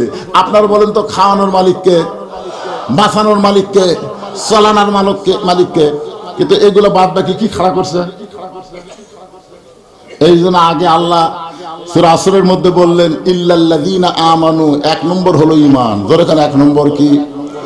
সাহাবীরা বললেন ইয়া রাসূলুল্লাহ এত গুরুত্বপূর্ণ ঈমান সম্পর্কে আমরা একটু আপনার কাছে বিস্তারিত ব্যাখ্যা শুনতে চাই। রাসূল বললেন ইকরার বিল লিসান, তাসদীক বিল জানান, আমল বিল আরকান, এরই নাম হলো ঈমান। খুবই গুরুত্ব। মুখে লা ইলাহা ইল্লাল্লাহ পড়া খুবই সহজ। আপনারা অনেকেই জানেন না, এই যে আমার ভাই জানবে, এ জানবে না, বয়স কম। যুদ্ধের সময়, হ্যাঁ জানবেন না তো, জামাইয়ের বড় ভাই কিন্তু জানে নাকি? যুদ্ধের সময় আমাদের কাহালতে অনেক হিন্দুরা কলেমার জিকির করছে। মানে পাকিস্তান আর্মি দেখলি এরা বলতো লা ইলাহা ইল্লাল্লাহ, লা ইলাহা ইল্লাল্লাহ, লা ইলাহা ইল্লাল্লাহ। তখন আর্মিরা বলতো বিলকুল ঠিক হয়, ঠিক হয়। এক হিন্দু যুদ্ধের পর আমাকে বলল বাবা মুসলমানের কলমার দাম আছে। আমি কইলাম আপনি হিন্দু হয়ে মুসলমানের কলমার দাম কেমনে বোঝেন? বলে যুদ্ধের সময় বুঝেছি, এই কলমা মুখে থাকার কারণে আর্মির গুলি থেকে আমরা বেঁচে গেছি। আমি বললাম দাদা শুধু কলমা মুখে রাখার কারণে যদি আর্মির গুলি থেকে আপনি বাঁচেন, এই কলমা কলিজার মধ্যে তাসদীক বিল জানান, কলিজার মধ্যে জায়গা দিলে আল্লাহ জাহান্নামের আগুন থেকে আপনাকে বাঁচায় দিবে। আপনারা কি মনে করতেছেন মুখে কলমা রাখা খুব কঠিন না? কিন্তু এই জায়গা যদি একবার ঈমান ঢুকাবার পারেন তার চরিত্র কেমন হবে একটা দৃষ্টান্ত দিই। মতিউর রহমান নিজামী নামে একজন ব্যক্তির নাম আপনারা শুনছেন? ওনাকে যখন ফাঁসির রায় কার্যকর করবে, তার আগ দিয়ে ওনার উকিল এসে বলতেছে, স্যার আপনি একটা কাজ করলে বাঁচতে পারেন। তিনি জানেন সব বললেন, কি কাজ? বলে আপনি রাষ্ট্রপতির কাছে একটা বাঁচার দরখাস্ত লেখেন, রাষ্ট্রপতি দয়া করে যদি আপনাকে মাফ করে তাহলে আপনার ফাঁসি কার্যকর হচ্ছে না। এই কথা শুনে নিজামী সাহেব মুচকি মুচকি হাসা শুরু করে দিলেন। উকিল বলতে, স্যার হাসেন কেন? বলে তোমার কথা শুনে আমার হাসি লাগতেছে। বলে আমি কি খারাপ বলতেছি? বলে মারাত্মক খারাপ কথা বলছো। তুমি যে রাষ্ট্রপতির কাছে আমাকে বাঁচার দরখাস্ত লিখতে বলতেছো, এইরকম 3 জন রাষ্ট্রপতি বাংলাদেশ হওয়ার পরে ক্ষমতা থাকা অবস্থায় মারা গেছে। একটা হলো শেখ মুজিবুর রহমান, একটা হলো জিয়াউর রহমান, একটা হলো জিল্লুর রহমান। যারা ক্ষমতা থাকতে নিজেরাই মারা যায়, তাদের কাছে কোনো ইমানদার জীবন থাকতে প্রাণ ভিক্ষা চাবে না। ধরে কোন কথা ঠিক? উকিল বলতে, স্যার তাহলে আপনার ফাঁসি হবে। নিজামী সাহেব উত্তরে বললেন, আমার ফাঁসি হবে কিন্তু মৃত্যু হবে না। আপনারা বলেন তো, এটা কি সুস্থ মানুষের কথা না পাগলের কথা? ফাঁসি হবে কিন্তু মৃত্যু হবে না। তাসদিক বিল জানান, কলিজার মধ্যে ঈমান। কোরআন শরীফকে সামনে নিয়ে এসে বলতেছে, ওয়ালা তাকুলু লিমান ইউকতালু ফি সাবিলিল্লাহি আমওয়াতুন বাল আহইয়া ওয়ালাকিন লা তাশউরুন। আল্লাহ রাস্তায় যাদেরকে অন্যায়ভাবে ফাঁসি দেওয়া হয়, আল্লাহ রাস্তায় যাদেরকে হত্যা করা হয়, তোমরা তাদেরকে মৃত্যু বলো না, আমি আল্লাহ বলতেছি তারা জীবিত। ওয়ালাকিল্লা তাশউরুন, তোমাদের সাধারণ মাথা এটা বুঝবে না। এই তাসদিক বিল জানান, কলিজার মধ্যে ঈমান। এরপরে বলা হচ্ছে আমল বিল আরকান, ঈমান অনুযায়ী আমল করা লাগবে। এখন যে আপনারা এই 5 পাড়া মসজিদ, 5 পাড়া কেন্দ্রীয় জামি মসজিদ এদের তৈরি করতেছেন, ভাইজান কি জন্য করতেছেন? না সেটা না, এই যে আমল বিল আরকান, ঈমান অনুযায়ী আমল করা লাগবে। সূরা আসরের 2 নম্বর বিষয় হচ্ছে ওয়াবিলুস সলিহা, আছে না নাই? সেইটাকে সমন্বয় করে আমি বলতেছি, ঈমানকে রক্ষা করতে গেলে যে আমল করাই লাগবে, যে আমল না করলে ঈমান থাকবে না। সে আমলের নাম কি?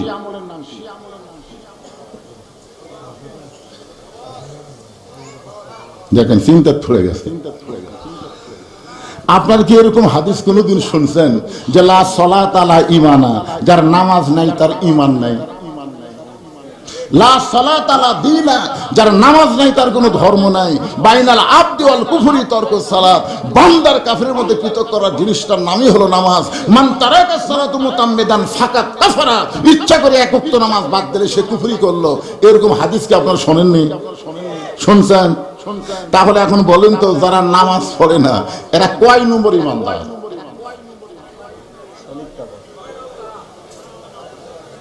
এই ছেলেরা, এই যুবকেরা যারা আজকের এই মাহফিলে বসে আছেন, আপনাদের মধ্যে কারা কারা মাগরিব এশার নামাজ না পড়ে আওয়াজ শুনতেছেন? না আমি হাত তুলবার বলতেছি না, নিজের বিবেকের আদালতে আপনি প্রশ্ন করে দেখেন, মাগরিব এশার নামাজ আপনি ইচ্ছা করে পড়লেন না, ফজরের আগে যদি আপনি মারা যান, যদি ফজরের আগে আপনি মারা যান, দুনিয়ার কত মানুষ আপনার জানাজার নামাজ পড়লে আপনি জান্নাতে যাবার পারবেন? তাহলে কত বড় সাহস আপনার, ইচ্ছা করে মাগরিব এশা পড়লেন না, ফজর পর্যন্ত আপনি বসে আছেন। চিন্তা করে দেখেন আপনার সাহস কত বেশি। কি আপনারা একজন লোক এখানে দাঁড়ায় বলেন, হুজুর আমি বাড়ি থেকে এসেছি, আবার ওয়াজ শুনে বাড়িতে যাব, একটা লোক বলেন? বলতে পারবেন? তাহলে গ্যারান্টি নেই, এখান থেকে বাড়ি যাওয়ার পর্যন্ত গ্যারান্টি নেই। আর আপনি আজকে সূর্য অস্ত যাওয়ার পরে 2 ওয়াক্ত নামাজ বাদ দিয়ে বসে আছেন। মনে কষ্ট নিয়েন না ভাইজান। ওয়ামিলুস সালিহাত, নেক আমল করতে গেলে সুন্দর একটা পরিবেশ লাগবে। আজকে সবাই নামাজ পড়বার চাইলেও নামাজ পড়বার পারতেছি না, নামাজ পড়ার মতন একটা পরিবেশ লাগবে। সেই পরিবেশ বর্তমানে বাংলাদেশে নাই। জোরে কোন কথা ঠিক কি না? নামাজ পড়ার কথা এই কোরআনের কোন জায়গায় নাই। গোটা কোরআনের মধ্যে পড়ে দেখবেন একটা জায়গাও আল্লাহ নামাজ পড়ার কথা বলে নাই, নবীর হাদিসেও নামাজ পড়ার কথা নাই। প্রত্যেক জায়গায় নামাজ কায়েমের কথা বলা হয়েছে। যেখানে সালাত বলা হয়েছে সেখানে আল্লাহ কায়েমের কথা বলেছে, ইকরাউস সালাত, নামাজ পড়ো, একটা বারও বলে নাই। জোরে কোন ঠিক কিনা? এখন আপনারা বলেন বাংলাদেশে মুসলমান নামাজ পড়ে না কায়েম করে?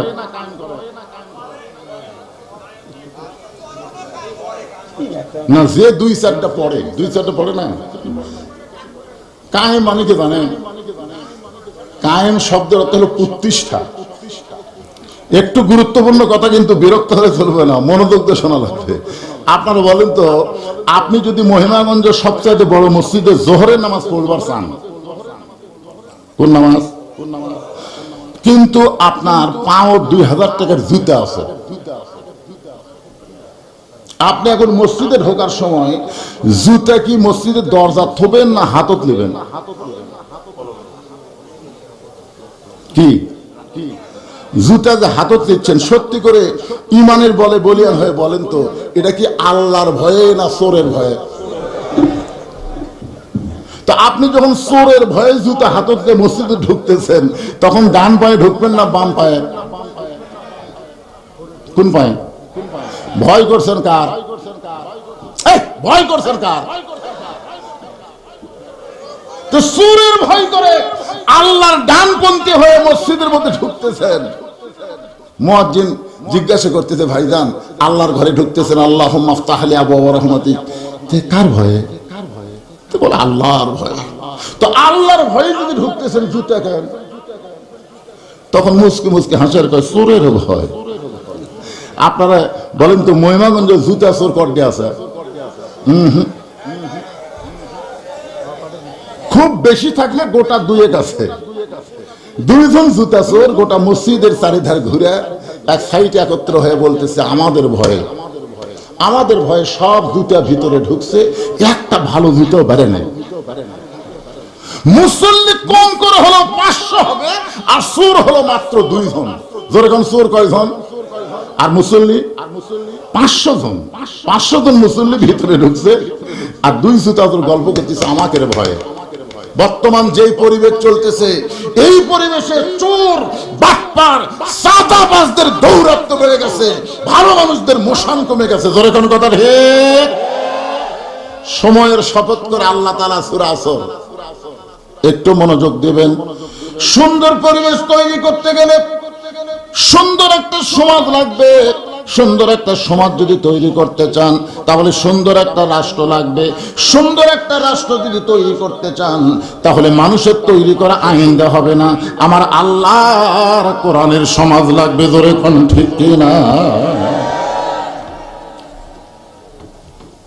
আপনারা বলেন তো, আল্লাহ যে কোরআন শরীফে বললেন, ইয়া আইয়ুহাল্লাযীনা আমানুত্তাকুল্লাহা হাক্কা তুকাতিহি ওয়া লা তামুতুন্না ইল্লা ওয়া আনতুম মুসলিমুন। এই সূরা আসরকে লক্ষ্য করে কিন্তু আয়াতটা আপনাদের সামনে তেলাওয়াত করলাম। এখন চলতেছে যে ইমানকে রক্ষা করতে গেলে 1 নম্বর যে আমল লাগবে, সে আমলের নাম হলো নামাজ। সালাত আছে, কিন্তু আমরা নামাজ বললি সালাত বুঝি, বুঝেন আপনারা? 1 নম্বর হলো নামাজ। জোরে করে 1 নম্বর হলো, আরো জোরে বলেন। যদি নামাজ না থাকে তাহলে ঈমান থাকবে না। ঈমানকে রক্ষা করবার গেলে 1 নম্বর লাগবে নামাজ। আপনারা বলেন তো, এই নামাজটা নবী কখন পাচ্ছেন? এই মসজিদের উন্নয়ন করবে মাহফিল। মসজিদের উন্নয়ন মানে মসজিদ দোতলা করা, টাইলস করা না। মসজিদের উন্নয়ন হলো মুসল্লি কালেকশন করে মসজিদ ভরায় দেওয়া। জোরে কোন কথা ঠিক? কথা বলেন। আমাকে পর্যন্ত গাড়ি আটকায় বলতেছে, হুজুর টাকা দেন। আমি বললাম কিসের টাকা ভাই? বলে মসজিদ দোতলা করতেছে হুজুর। তা আমি এই মসজিদ দোতলা করতেছি, তাই গাড়ি থেকে নামলাম। না বললাম, ভাইজান দোতলা করতেছেন কেন? কি যে কোন হুজুর, এত মুসল্লি জায়গা হয় না, এত মুসল্লি জায়গা হয় না, এই জন্য দোতলা করতেছে। মাশাআল্লাহ, এতই মুসল্লি হয়। তোমাকে মুয়াজ্জিন সাহেব আছে? তো বলে হ্যাঁ ওদের ভিতরে বসে আছে। আমি ডাক দিলাম, মুয়াজ্জিন সাহেব আসেন তো? তো বলে হুজুর মুয়াজ্জিন ডাকতেছেন না, টাকা দেবেন তো মুয়াজ্জিন ডাকতেছেন কেন? আমি বললাম ভাইরে টাকা দেওয়ার আগে কিছু প্রশ্ন আছে। মুয়াজ্জিন সাহেব গোটা মসজিদ মুসল্লি ভরে যায়, জায়গা হয় না, তার জন্য দোতলা করতেছে, ফজরের খবর কি? মুয়াজ্জিন বলতেছে হুজুর এক কাতারই হয় না। মসজিদের মধ্যে কয় কাতার? কয় 9 কাতার, এক কাতারই হয় না। জোহরের খবর কি? বলে কাজ কামের দিন আসে না। আসরের খবর কি? কয় বাজারত গেছে। মাগরিবের খবর কি? বাজার করে এসে হিসাব করতেছে। এশার খবর কি? ফজর ওজা এশাও তাই। তাহলে এখন পর্যন্ত মসজিদে 9 কাতারের মধ্যে এক কাতার মুসল্লি হয় না, দোতলা করবে কেন? তোর মসজিদের সেবেরি বলতে যে হুজুর ওই যে জুমার দিনে সবার শেষে এসে আগে যায়, ওই শালাকের জন্য দোতলা করা লাগতেছে। জুমার দিনে সবার শেষে এসে আগে যায়, এরা মুসল্লি, এরা মুসল্লি। আল্লাহ কোরআনে বলেছেন ফাওয়াইলুল লিল মুসাল্লিন আল্লাযীনা হুম আন সালাতিহিম সাহুন আল্লাযীনা হুম ইরাউন ওয়া ইয়ামনাউনাল মাউন। আপনাকে যে আজকাল মসজিদ দোতলার জন্য তো নাকি না, মসজিদের উন্নতি করবে। উন্নতি বলতে খালি মসজিদের চাকচিক্য, মসজিদের চেহারা, এটাই উন্নতি না। মসজিদের উন্নয়ন হলো মসজিদে মুসল্লি কালেকশন করা। ধরে কোন কথা ঠিক কিনা? আজকের অস্ত্র আপনারা একটু মনোযোগ দিয়ে শুনবেন। নবুয়তের 10ম বৎসরে আল্লাহ নবীকে 5 ওয়াক্ত নামাজ দিয়ে দুনিয়াতে পাঠাইছে। নিয়ে গেছিল কোথায়? মেরাজে, আল্লাহর আরশে। সেখান থেকে 5 ওয়াক্ত নামাজ দিয়ে দুনিয়াতে পাঠাইছে।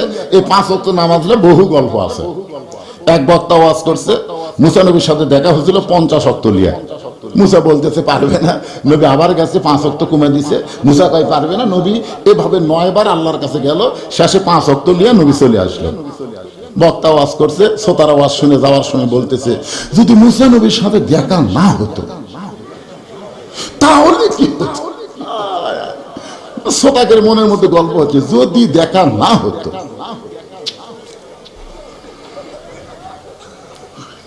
এমনি তো আসর, মাগরিব আর এশা তাড়াতাড়ি না, কি কোন তাড়াতাড়ি কিনা? দেখবেন আসরের নামাজের কিছুক্ষণ পরেই মাগরিব, মাগরিবের কিছুক্ষণ পরে এশা। এত ঘন ঘন আযান দেয়। এমনি তো 3 ওয়াক্ত একটু লাগালাগি থাকার কারণে মানুষ বিরক্ত হয়ে যায়। তাহলে 50 ওয়াক্ত যদি হতো 24 ঘন্টার মধ্যে, আমাদের অবস্থা কি হতো চিন্তা করে থাকেন তো।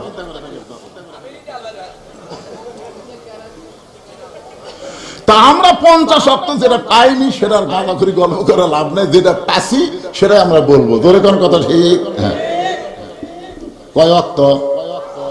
5 ওয়াক্ত নামাজ দিয়ে নবী দুনিয়াতে আসলেন।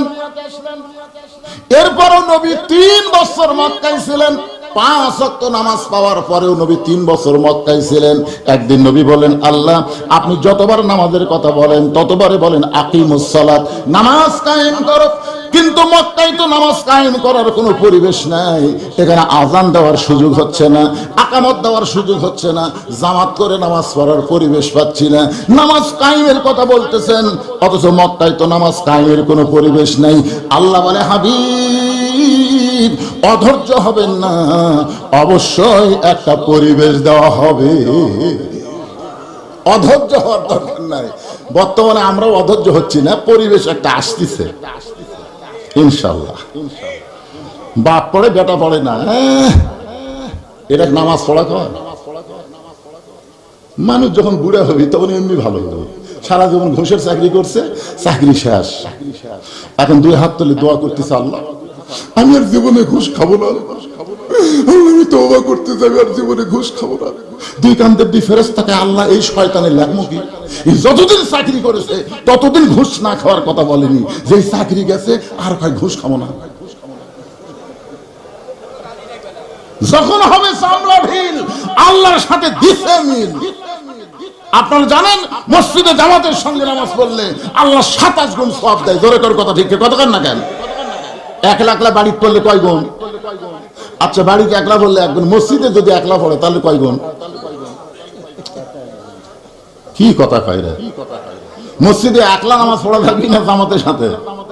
আমি ফরজ নামাজের কথা বলতেছি বাজান। তাহলে মসজিদে যখন আপনারা জামাতে নামাজ পড়বেন, বলেন তো জামাতে নামাজ পড়বে গেলে 1 নম্বর শর্ত কি? 1 নম্বর শর্ত হলো কাতার সোজা করা, জোরে কোন কাতার। 2 নম্বর শর্ত হলো কাতারের মধ্যে ফাঁক বন্ধ করা। এ কথাটা কর না কেন? আচ্ছা, আপনারা যে কাতার সোজা করবেন, এই কাতার সোজা কি দিয়ে করবেন? পায়ের গোড়ালির সঙ্গে গোড়ালি মিল করে সোজা করা লাগবে। এখন যেই বেটা সিয়ারি লিয়া মাঝখানে এসে বসিছে, কথা মান না কেন, যেই বেটা সিয়ার লিয়ে এসে বসেছে, আপনি খোঁজ করে দেখেন আমার এলাকার যে কয়টা সিয়ার পার্টি নামাজ পড়ে অধিকাংশ যৌবন বয়সের নামাজ পড়েনি। বুড়া বয়সে যখন বিয়ারিং টিয়ারিং সব জাম মেরে গেছে, এই সময় সালারা সিয়ার লিয়ে যাচ্ছে। এই সময় শোনেন, একমাত্র নামাজ এটা সরকারি চাকরির মতন। সরকারি চাকরি যখন সব বয়সে হয় না, নামাজ সব বয়সে ধরলে হবে না। 7 বছর থেকে নামাজের তালিম দেওয়া লাগবে, 10 বছর থেকে জোর করে নামাজ ধরার লাগবে। জোরে কর কথা দেখছে না, সারা জীবন নামাজ পড়েনি, শালা বুড়া বয়সে সিয়াল যাচ্ছে। যারা কাতার সোজা করে নামাজ পড়বি এর কি বিপদ? এরা আর পায়ের গোড়া খুঁজতেছে, কেন গোড়া কুটিরা এই বসার কারণে ওর গোড়া গেছে 2 ফুট আগে। এখন আপনারা বলেন, একটা লোক সামনে কাতারে 2 ফুট আগে পায়ের গোড়ালি দিয়ে ও যদি সিয়ারত বসে থাকে, আপনি কি 27 গুণ সওয়াব পাবেন? তাহলে 27 গুণ সওয়াব যদি আপনি পাবার চান, তাহলে কি করা লাগবে? 4 জন মিলে জামাত করে ওই সিয়ারের 4টা পাও ধরে ও কান্দত করে, যেরকম খাটনি কান্দত লেয়, ওই খাটনি কান্দের নাম মতো সিয়ার কান্দত লে ও বারান্দা থোয়া লাগবে। তো তুই বারান্দা থাক, তোর কাতারের মধ্যে ঢোকার কোনো চান্স। এ কথা কর না কেন? নামাজের ভিতরে বাহিরে 13 ফরজ, তার মধ্যে একটা ফরজ হলো দাঁড়িয়ে নামাজ পড়া। ধরে কোন কথা? হে আল্লাহ কোরআনে বলেছেন, কুমু লিল্লাহি কানিতিন, দাঁড়াও দাঁড়াও আল্লাহর জন্য দাঁড়াও, কানিতিন আনুগত্য নিয়ে দাঁড়াও। আল্লাহ দাঁড়াবার কাছে আর বেটা সিয়ারত বসে, তুই কি জমিদার হুজুর? এই ফুসকা এই সিদার করে নাকি রে? ঘরে গা সামনে ওয়াতাওয়া সাবিল হকের উপর কিন্তু হক বুঝছেন তো, কুল জাল হক ওয়া যাহাকাল বাতিল ইন্নাল বাতিলা কানা যাহুকা। হক একটা ফাটাফাটি ওয়াজ হবে, যা থাকে কপালে। জোরে কোন কথা দেখবে। তাহলে দুটার বিষয় আপনাদের সামনে সামান্য করে বলেছি। 1 নম্বর হচ্ছে ইল্লাল্লাযিনা আমানু, 2 নম্বর হচ্ছে আমিলুস সালিহাত। এই দুইটার উপরে কিছু সময় আলোচনা করলাম। এখন 3 নম্বর বিষয় হচ্ছে ওয়াতাওয়া সাবিল হক। বাংলাদেশে একটা সাইকুল হাদিস ছিল, নাম হলো আজিজুল হক। জোরেকার নাম কি? তার বেটার নাম হচ্ছে মামুনুল হক। জোরেকার মামুনুল। আর এখন ওয়াজ হবে ওয়াতাওয়া সাবিল হক। একেবারে ঝাঁকি দেখো বলেন না, ওয়াতাওয়া সাবিল হক। হক যে কি জিনিস ভাই!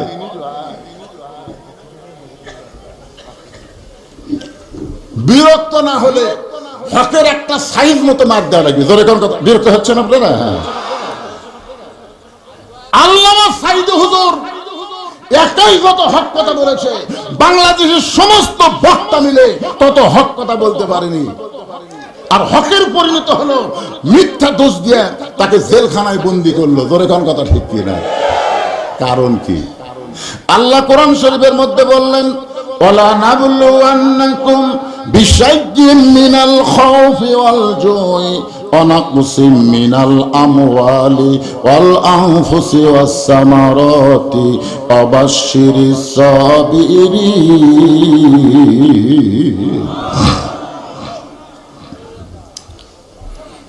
এখন আপনারা আমার হাতের দিকে তাকান। এই কোরআন শরীফ সম্পর্কে আল্লাহ কি বলেছেন? কোরআন শরীফ হচ্ছে হক। হক মানে সত্য। জোরে কোন হক মানে? এখন এই সত্য আমাদের কাছে আছে, আছে না নাই? জোরে কোন আছে না নাই? এইটা থাকার পরেও আমরা অন্ধকারে নিমজ্জিত কেন? আমরা কেন অন্ধকারে আছি? আজকে মসজিদের মধ্যে কোরআন ঠিকই আছে, মাদ্রাসার মধ্যে কোরআন ঠিকই আছে, কোরআনের মাহফিলেও কোরআন আছে, কিন্তু কোরআনের সমাজ নাই, কোরআনের রাষ্ট্র নাই, যার কারণে আমরা অন্ধকারে আছি। ধরে কোন কথা ঠিক, এই কথাটাই হলো হক কথা। একটু মনোযোগ দিয়ে শুনবেন, যে গানটা গাইলাম, দেশে আইলো কলিকাল, ভেড়া চাটে বাঘের গাল, আসল কথা বললে তোমায় জেলে দিবে রে, আসল কথা বললে তোমায় মারবে রে।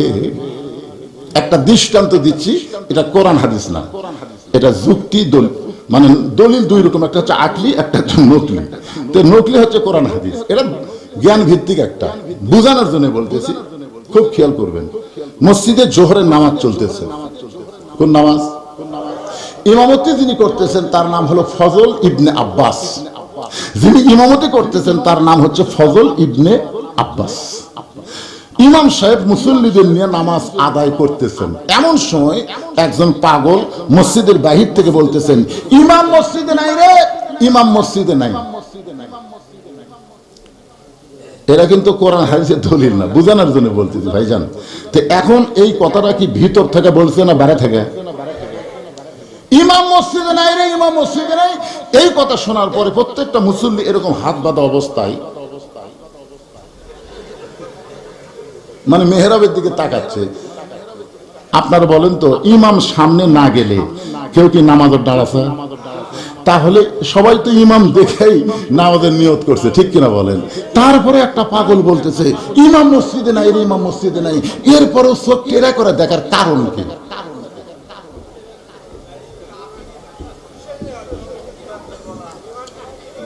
কোরআনের হক কথা বলার জন্য, সত্য বলার জন্য বক্তা টেজের উপর বসা আছে, তারপর একটা পাগল বলতেছে হুজুর মাহফিলে নাই রে, ইমাম মসজিদে নাই রে, এরপরও জনগণ তার কথার উপর সাড়ি দিচ্ছে। কারণটা কি?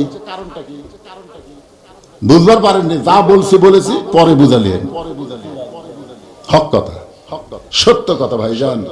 ইন্নামা ইয়াখশাল্লাহ মিন ইবাদিহিল উলামা। আল্লাহ কোরআনে বলেছেন, বান্দা সমূহের মধ্যে আলেম বান্দারাই আল্লাহ বেশি ভয় করে। এটা কোনো হাসিনের তদন্ত লাগবে না, এটা আল্লাহর কোরআনের তদন্ত। ধরে কোন কথা ঠিক কিনা? আল্লাহ যদি বলে আলেম বান্দারাই আল্লাহকে বেশি ভয় করে, আর হাসিনা যদি বলে আলেমরা নারী নির্যাতন করে, মানুষ খুন করে, ঘর বাড়ি পুড়ে দেয়, যুদ্ধ অপরাধ করে, হাসিনার তদন্ত আমরা মানি না, আল্লাহর কোরআনের হক তদন্ত আমরা মানি। জোরে কোন কথা ঠিক? কারা কারা মানেন দুই হাত তুলে আমার আল্লাহকে দেখান। লিল্লাহি তাকবীর। আতাওয়াসাউ বিল হক। একটু মনোযোগ দিয়ে শুনবেন, এই কোরআন শরীফের মধ্যে আল্লাহ বলতেছেন, কি বলতেছেন একটু মনোযোগ দিয়ে শুনবেন। আমার আল্লাহ বললেন, জালিকাল কিতাবু লা রাইবা ফি হুদাল লিল মুত্তাকিন। এরপরে আল্লাহ বললেন, মুত্তাকির ব্যাখ্যার মধ্যে এক নম্বর বৈশিষ্ট্য হলো আল্লাযীনা ইউমিনুনা বিল গায়ব। অদৃশ্যের প্রতি বিশ্বাস স্থাপন করা লাগবে। হক কথা হলো, আপনার দুই কাঁধে দুইটা ফেরেশতা আছে, আছে না নাই? এটা কি বিশ্বাস করেন?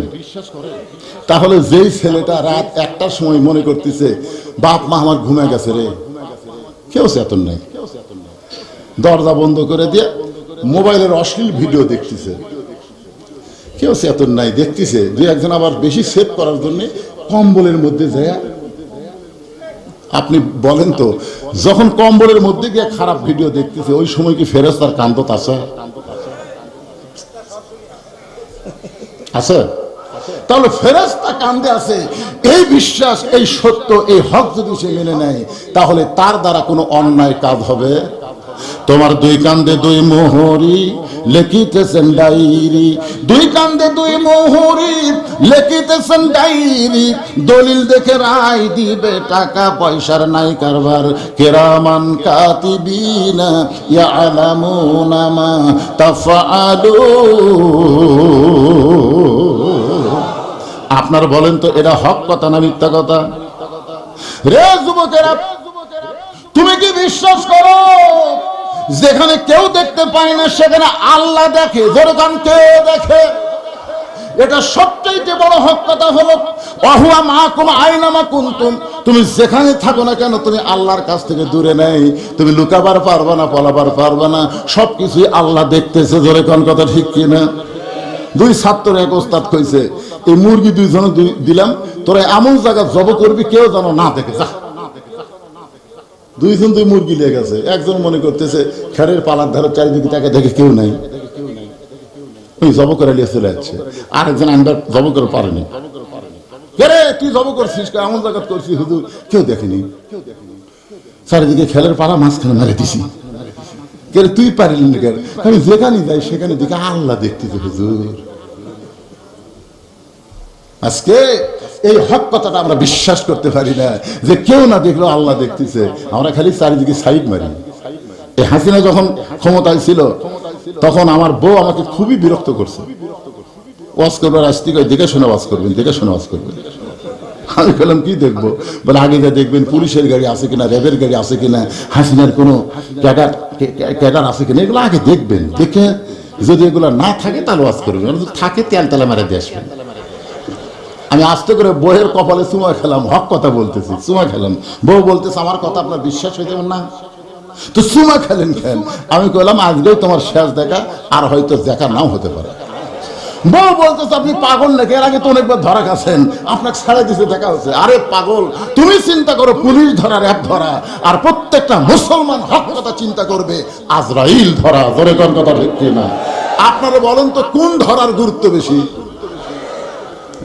আজকে আমরা আজরাইল ধরার কথা ভুলে গেছি, পুলিশ ধরার চিন্তা করতেছি। ওয়াতাওয়াসাউ বিল হকের পর আল্লাহ বলতেছেন ওয়াতাওয়াসাউ বিস সবর, ধৈর্য ধারণ করা লাগবে, ধৈর্যের কথা বলতেছেন, ধৈর্য ধারণের উপদেশ দেওয়া লাগবে। বাজানগো, বর্তমানে যখন হক কথা বলবেন, হক পথে চলবেন, নানা রকম বিপদ আপদ মুসিবত আপনার আসতে পারে, ধরে কোন কথা ঠিক কিনা? এই সময় ধৈর্য ধারণের উপদেশ দেওয়া লাগবে। আপনারা বলেন তো, যে মেয়েটার বিয়ে হয়েছে কিন্তু এখন পর্যন্ত বাচ্চা হয় নাই, বাচ্চা হবে, এখনো পর্যন্ত বাচ্চা হয় নাই, বাচ্চা হবে, ওই মেয়েটার পেটে যখন বাচ্চা হয়েছে, যখন প্রসবের সময় হয়েছে, ওই সময় কিন্তু একটা ব্যথা ওঠে, যাকে বলা হয় প্রসব ব্যথা। ধরে কোন কি ব্যথা?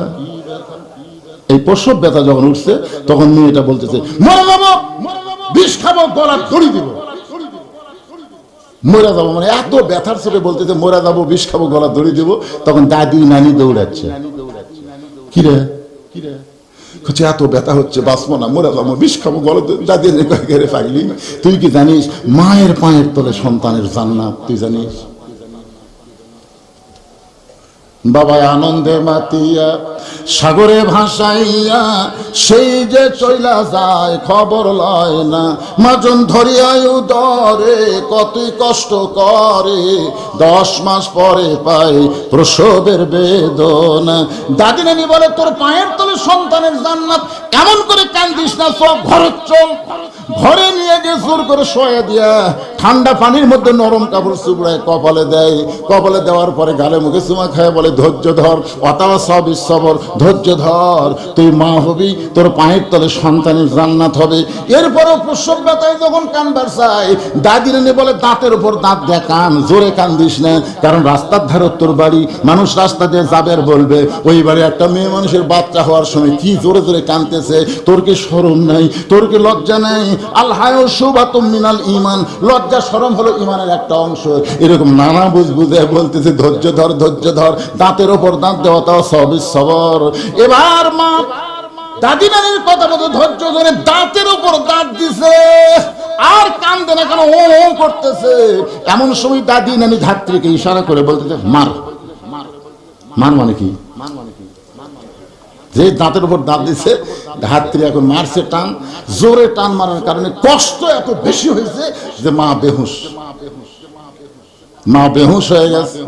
কিছুক্ষণ পরে ধাত্রী সন্তানকে গোসল করায় ওই সন্তানকে যখন মায়ের বুকের উপরে দেয়, সন্তানের পরশে কিন্তু মা হুঁশ ফিরে পায়।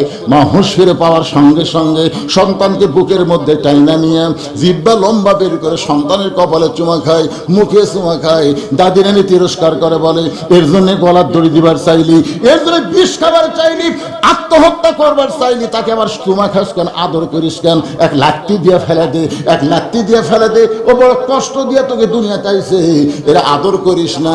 মা তখন মুচকি মুচকি হাসের, বলে দাদি কষ্টের পরে এমন শান্তি আমি আগে জানতাম না, কষ্টের পরে এমন শান্তি আগে জানতাম না। আজকে বাংলাদেশে কত কষ্ট হলো, এই কোরআনের জন্য কত মানুষের ফাঁসি হলো, এই কোরআনের জন্য কত মানুষকে গুম করা হলো, এই কোরআনের জন্য কত আলেমকে জেলখানায় বন্দি করা হলো, নানা রকম কষ্ট দিয়ে নানা রকম নির্যাতন দিয়েছে। আমরা অনেক কষ্ট সহ্য করেছি, অনেক নির্যাতন সহ্য করেছি, কিন্তু বাংলার আকাশে যেদিন কলেমার পতাকা উঠবে, আল্লাহর কোরআন দিয়ে বাংলাদেশের সমাজ চলবে। মা যেমন সন্তানকে বুকে পাইয়া তার কষ্ট ভুলে গেছে, আমরা বাংলার মুসলমান কোরআন অনুযায়ী যখন চলতে পারবো, আমরা সব কষ্ট ভুলে যাব।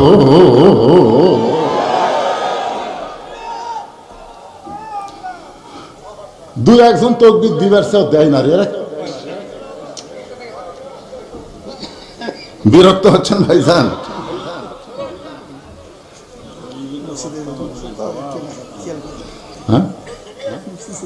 না, মা ফাতেমা যে জায়গা থুসি মনে আছে না, ভুলে গেছে? সারা রাত ও খেয়াল করে দেখেন, মগে এসব পড়েনি তো পাগলারা। মা ফাতেমার স্বামীর কাছে কি চাইছে? তিনটা চাওয়ার পুরা করতে হবে। এক নম্বর চা হলো রাতের অন্ধকারে আমাকে দাফন করা লাগবে। দুই নম্বর চা হলো আমার কোনো জানাজার ব্যবস্থা করা লাগবে না। আলী বলতে, ফাতেমা তুমি কি পাগলি নাকি? তুমি নবীর মেয়ে, দুনিয়াতে বিদায় নিলে হাজার হাজার মানুষ তোমার জানাজায় দোয়া করবে, তোমার জন্য নামাজ পড়বে, দোয়া করবে, তুমি কি দোয়া চাও না? ফাতেমা বলে, স্বামী গো, লক্ষ লক্ষ মানুষ যদি বলে ফাতেমা ভালো, আর আপনি যদি বলেন ফাতেমা ভালো না, এই লক্ষ মানুষের জানাজা দিয়া ফাতেমার এক তিল পরিমাণ লাভ হবে না।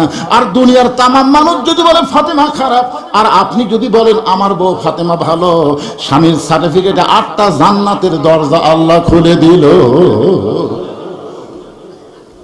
তাহলে বউ ভালো হওয়া লাগবে কার কাছে? একেবারে জোরে কর না কেন, আপনার উঠতেছেন কেন ভাই? হ্যাঁ, আর আর হামাকের গুলা লব উল্টা কি কর, খালি তুমি হামাক দেখবার পর না, খালি তুমি আমারটাও হামাক মাঝে মধ্যে খাও। আমি কেমন পাড়ার যা জিজ্ঞাসা করে যাও, পাড়ার একটা মানুষ আমার খারাপ করবে না, তাহলে তুমি আমাকে দেখতে পারো না। আপনার বলেন তো, পাড়ার লোকেরা যদি আপনার বউকে ভালো কয়, তাহলে আর আপনার বউ ভালো আছে? আপনার বউ কেমন এটা পাড়ার লোক জানে কেন?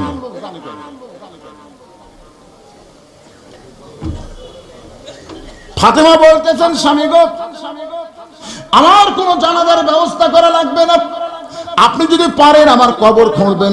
যদি আপনার জন্য কষ্ট হয়, তাহলে আপনার একান্ত বন্ধু যদি কেউ থাকে, তার একটু বলে দিবেন সে যেন ফাতেমার কবর খনন করে দেয়।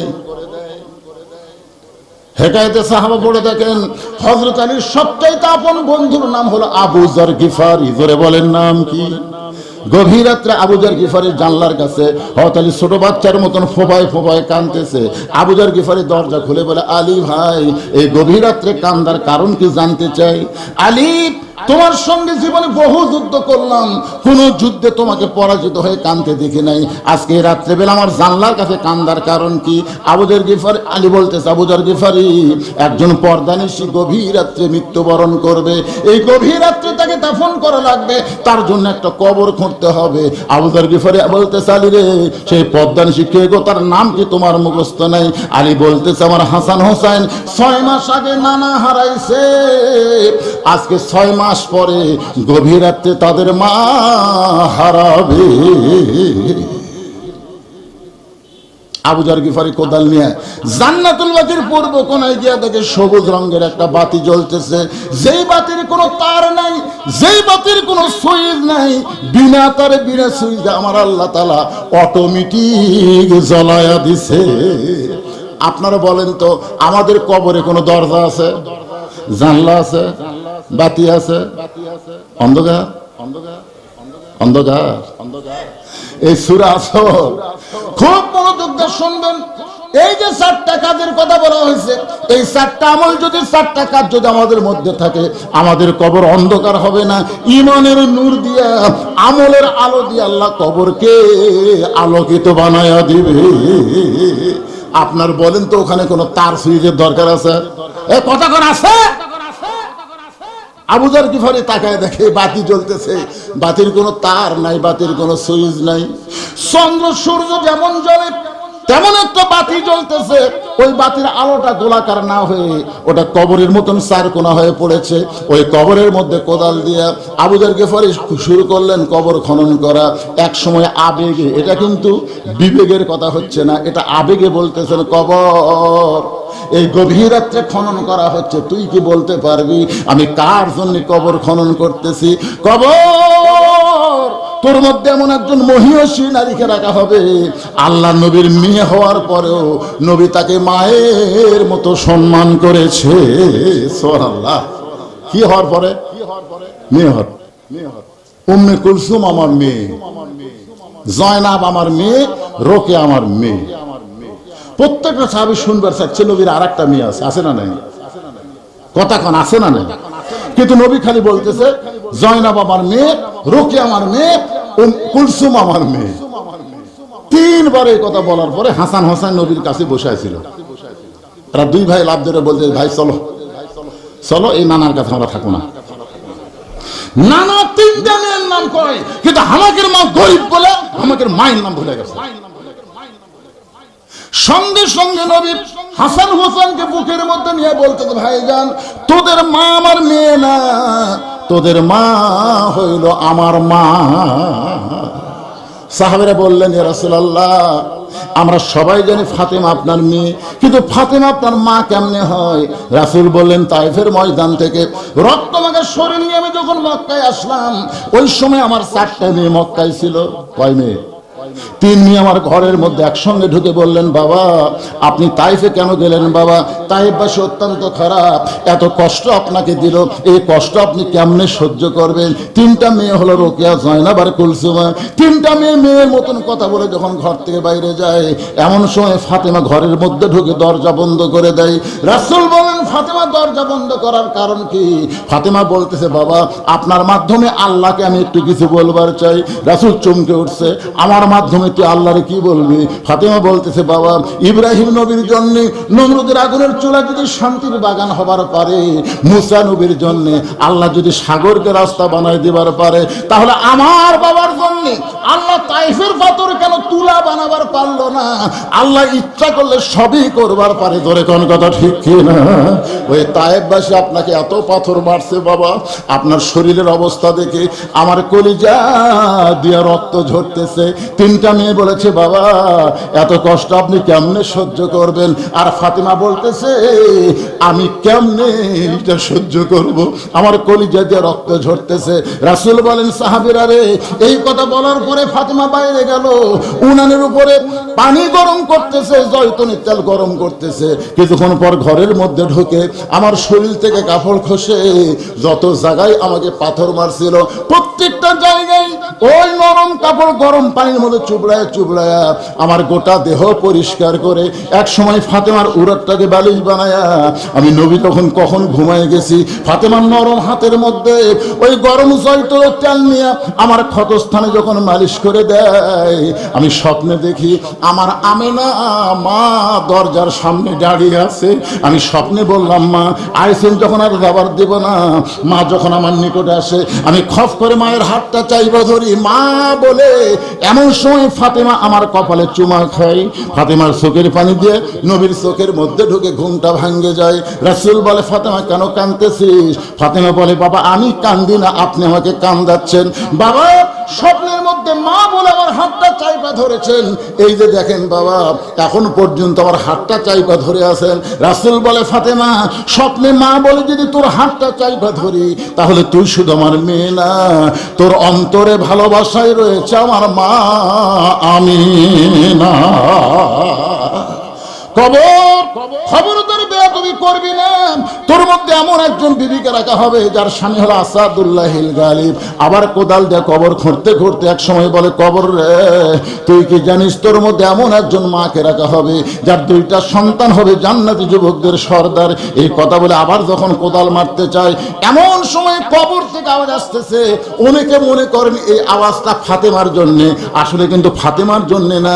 যারা আমরা সবাই কবরে যাব তাদের সবাইকে হুঁশিয়ারি শব্দ হচ্ছে, কার মা কার মেয়ে কার বিবি এইটা কবর দেখবে না। আমল যদি ভালো হয় কবর জান্নাতের বাগান হয়ে যাবে, আর আমল যদি খারাপ হয় কবর জাহান্নামের গর্ত হবে। আমরা যারা এখানে বসে আছি ভাই, আমাদের সকলের সামনে কবর আছে না নাই?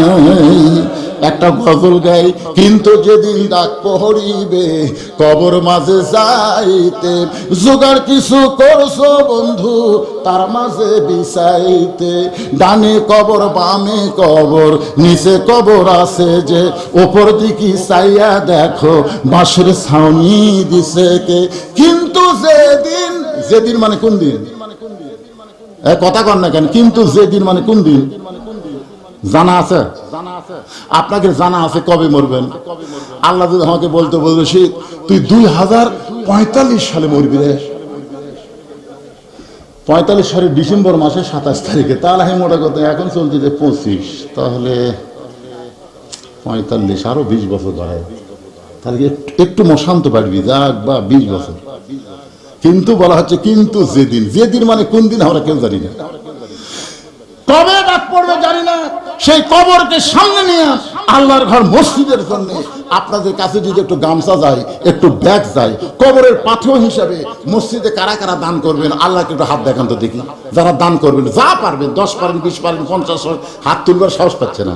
যে হাত তুলতেছেন না ওই হাত কি হবে জানেন? হাত টান টান করে তোলেন না কেন বাইরে? কি 10 টাকা, 20 টাকা, 50, 100 দিবার পারবেন না আপনারা? আচ্ছা হাত নামান। এ কারা কারা পকেটের টাকা থাকার পরে 1 টাকাও দিবেন না? হাত তোলেন তো দেখি। কত বড় মর্দ হচ্ছেন আপনি দেখি। এখন বলেন কারা কারা দিবেন? হাত তোলেন তো ভাই, কারা কারা দিবেন? আমিও দেবো রে পাগলা, আমিও দেবো। তা আমি হাত তুলছি না দেওয়ার জন্য, তার মানে সবাই দিবি।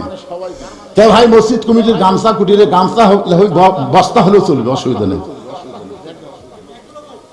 মা বোনদের কাছে আদায় করছেন, এই মা বোনদের কাছে আদায় করছেন, হচ্ছে না হবে? এদের মধ্যে হচ্ছে, এদের মধ্যে ব্যাগের আদায় হচ্ছে। ও হো, তাই তো হাত তুলবার চায় না ভাই। কি ভাই ব্যাংকে একবার টাকা থন না বারবার থন? না না, ব্যাংকে কি একবার টাকা থন না বারবার থন? বারবার কেন থন? যত টাকা ব্যাংকে রাখবো তত বাড়বে। যে দান করবেন এটা জান্নাতের ব্যাংকে রাখা হবে, যতবার রাখবেন ততবার আল্লাহ বাড়াই দিবে। এই ব্যাগলা নামো, ব্যাগলা নামো, গামছা যে ব্যাগলা নামছে, মাশাআল্লাহ দিয়ে দেন, সবাই দিয়ে দেন বাবা, যারা হাত তুলছেন দেন, যিনি যা পারবেন আল্লাহর রাস্তায় দিয়ে দেন, দিয়ে দেন, সবাই দেন। আমার মায়েরা বোনেরা পর্দার অন্তরে যারা আছেন সবাই আল্লাহর রাস্তায় দান করেন। আমিও আপনাদের সামনে শামিল হওয়ার জন্য 200 টাকা আল্লাহর রাস্তায় ব্যাগের মধ্যে দিয়ে দিলাম। একটা ব্যাগ নাই, টেবিলে দিয়ে দিলাম। ভাইজান সবাই একটু জিকির করেন, লা ইলাহা ইল্লাল্লাহ, লা ইলাহা ইল্লাল্লাহ। উঠতেছেন কেন? উঠতেছেন কেন? কলিজা আমার ভরে গেছে। কবর কে যেন ডাকতে বলে, আলী রে ফাতেমা পর্দা নিশি। আল্লাহ জোহরা ডিগ্রি দিয়া ফাতেমার কবরটাকে কিয়ামত পর্যন্ত পর্দা করে দিয়েছে। আল্লাহর বান্দি যারা আছেন আমার মায়েরা, পর্দার মধ্যে থাকবেন। পুরুষের 1 নম্বর নেক আমল হলো নামাজ, আর নারীদের 1 নম্বর নেক আমল হলো পর্দা। এখন অনেকেই মনে করতেছে হুজুর আমরা 5 ওয়াক্ত নামাজ পড়ি না, আমরা জুমার নামাজ পড়ি। আপনারা বলেন তো 5 ওয়াক্ত নামাজ বাদ দেখালে জুমার নামাজ পড়লে তাকে নামাজি বলা যায়? এ ধরে কোন নামাজি বলা যায়? 5 ওয়াক্ত নামাজ যারা পড়ে না, জুমার নামাজ পড়ে, তাদের চরিত্র, তাদের চেহারার দিকে তাকায় দেখবেন, তারা মসজিদের সবার শেষে আসা, আগে যায়। খুব খেয়াল করে দেখবেন, আসবে সবার শেষে, যাবে সবার। আপনারা বলেন তো জুমার দিনে আল্লাহর ফরজ হুকুম কি? আল্লাহ কোরআনে বলেন, ইযা নুদিয়া লিস-সালাতি মিন ইয়াউমিল জুমআহ ফাসআউ ইলা যিকরিল্লাহ। ফাসআউ শব্দের অর্থ কি? ধীরে ধীরে না জোরে জোরে? ধীরে ধীরে। আজান শোনার পরে ধীরে ধীরে আপনারা যে 5 পাড়ার লোকেরা কি করেন আল্লাহ ভালো জানে। এই ইমাম নয়, মুয়াজ্জিন নয়,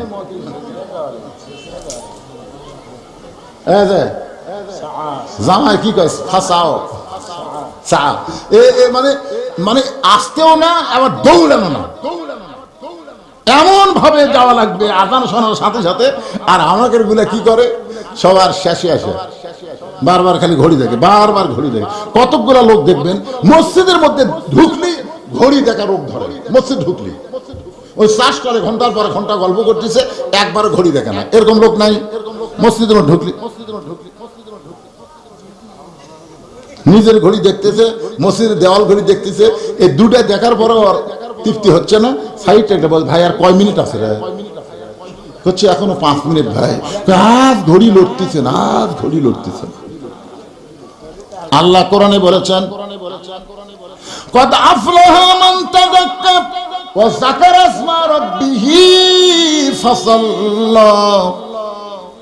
মসজিদের মধ্যে যখনই তুমি ঢুকবা, তুমি এমন একটা জায়গার মধ্যে ঢুকলা, যতক্ষণ মসজিদে থাকবা নামাজ হওয়ার আগ পর্যন্ত, একটু আগে আইসা আযানের পরে আল্লাহর অবারিত রহমত তোমার উপর বর্ষণ হবে।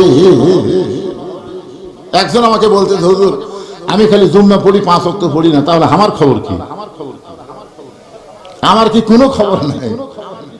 তা আমি যখন কিছু বলতেছি না, সাইড থেকে একজন বলতেছে, হুজুর আল্লাহ রহমত থেকে নিরাশ হওয়া নিষেধ। আল্লাহ কোরআনে বলেছে লা তাকনাতু মির রাহমাতিল্লাহ ইন্নাল্লাহা ইয়াগফিরুয যুনুবা জামিয়া ইন্নাহু হুয়াল গাফুরুর রহিম। তাই বললাম ভাইরে, ঠিক নাই? ঠিক আছে, আমি বললাম ভাইরে, আল্লাহ হয়তো হাসরের ময়দানে কঠিন দয়ালু হয়ে বলবে, যারা 5 ওয়াক্ত পড়নি খালি জুম্মা পড়ছো, আমি আল্লাহ তাদেরকে জান্নাত দিয়ে দিলাম, যাও। তখন জুম্মা পার্টি 5 ওয়াক্ত নামাজের দিকে বুড়ে আঙ্গুল দেখাবে, তোরা 5 ওয়াক্ত পড়ছো, আমরা খালি জুম্মা পড়ছি, আল্লাহ আমাকে জান্নাত দিল। আর জান্নাতের দরজা যায় দেখবি তালা, বলবে আল্লাহ আমরা তো জান্নাতের দরজা চাচ্ছি, তালা খেন। আল্লাহ বলতে তোদের কাছে একটা চাবি আছে, খুঁজে দেখ। ওরা 2 পকেট হাতে দেখবে একটা চাবি আছে, চাবি বের করে তালার মধ্যে ঢুকবি, কিন্তু ঘুরবি না, বুঝলেন? ঢুকিছে কিন্তু ঘরে না। আল্লাহ চাবি তো তালার মধ্যে ঢুকলো, কিন্তু ঘরে না কেন? আল্লাহ বলতে তালার মধ্যে 5টা দাগ আছে, তোর চাবির মধ্যেও 5টা দাগ থাকা লাগবে, দাগে দাগে মিল হবি, কুট্টুস করে খুলে যাবি। তোরা দেখ তো চাবির মধ্যে দাগ আছে। আল্লাহ কিসের দাগ? বলে 5 ওয়াক্ত নামাজের দাগ। আমরা তো নামাজ পড়িনি 5 ওয়াক্ত। আল্লাহ তখন বলবে জান্নাত দিকে ফেরত আয়। যারা শুধু জুম্মা মারতেছে আল্লাহ তাদের জন্য এইটুকু দয়া করবি, জান্নাত দেখ, ঢুকতে পারবি না, ফেরত আয়। এখন পুরুষ মানুষেরা আপনারা কি মসজিদ উন্নয়ন কল্পে মাহফিল, আগামী ফজর থেকে 5 ওয়াক্ত নামাজ মসজিদে বলুন। এক জায়গায় বলছিলাম যে বাংলাদেশের মুসলমানের চাইতে মুনাফিক বেশি। সাইড থেকে সহসভাপতি গরম হয়ে, হুজুর আপনি এত বড় কথা বলেন, মুসলমানের চাইতে মুনাফিক বেশি, দলিল দেন। আমি বললাম রাসূল বলেছে 2 ওয়াক্ত নামাজ যারা জামাতে আদায় করে না, এদের মধ্যে মুনাফিক আছে। একটা হলো ফজর, একটা হলো এশা। মসজিদের মুয়াজ্জিনকে বললাম, কে রে ভাই আপনাদের এলাকায় ফজরের মুসল্লি কেমন? বলে মুসল্লি নাই। তাহলে মুসল্লি যদি না থাকে তাহলে সবাই কি? আরে কথা কম, তাহলে সবাই কি? ফজরের নামাজ বাড়িতে পড়লো মুনাফিক, বাড়িতে যদি পড়ে তাহলে মুনাফিক হবে। তাহলে মুসল্লি না হলে আপনাদের এলাকার এই 5 পাড়া মসজিদের, 5 পাড়া মসজিদের ফজরের মুসল্লি কিরকম হয়? এক কাতার হয়। তাহলে এক কাতারই হলো মুসলমান, আর বাদ বাকি সবাই কি? আরো জোরে জোরসে বলুন। আচ্ছা, দল পরিবর্তন করার সুযোগ আছে না নাই? এতদিন যারা মুনাফিক আমল করেছে, আজ থেকে ফজরের নামাজ জামাতে কারা কারা পড়বেন 2 হাত তুলে আল্লাহকে দেখান। যারা তুলবেন আল্লাহ হাত দুটো লুলা করে দিও, তো আল্লাহ হাত নামান। মসজিদের বড় উন্নয়ন হলো মুসল্লি কালেকশন। আল্লাহ তাআলা আমাদের সবাইকে 5 ওয়াক্ত নামাজ জামাতে আদায় করার তৌফিক দান করুক, সকলে বলে আমিন। الذين آمنوا وعملوا الصالحات وعملوا الصالحات وتواصوا بالحق وتواصوا بالصبر إن الله وملائكته يصلون على النبي يا أيها الذين آمنوا صلوا عليه وسلموا تسليما اللهم صل على محمد وعلى آل محمد كما صليت على إبراهيم وعلى آل إبراهيم إنك حميد مجيد اللهم بارك على محمد وعلى آل محمد كما باركت على إبراهيم وعلى آل إبراهيم إنك حميد مجيد لا إله إلا الله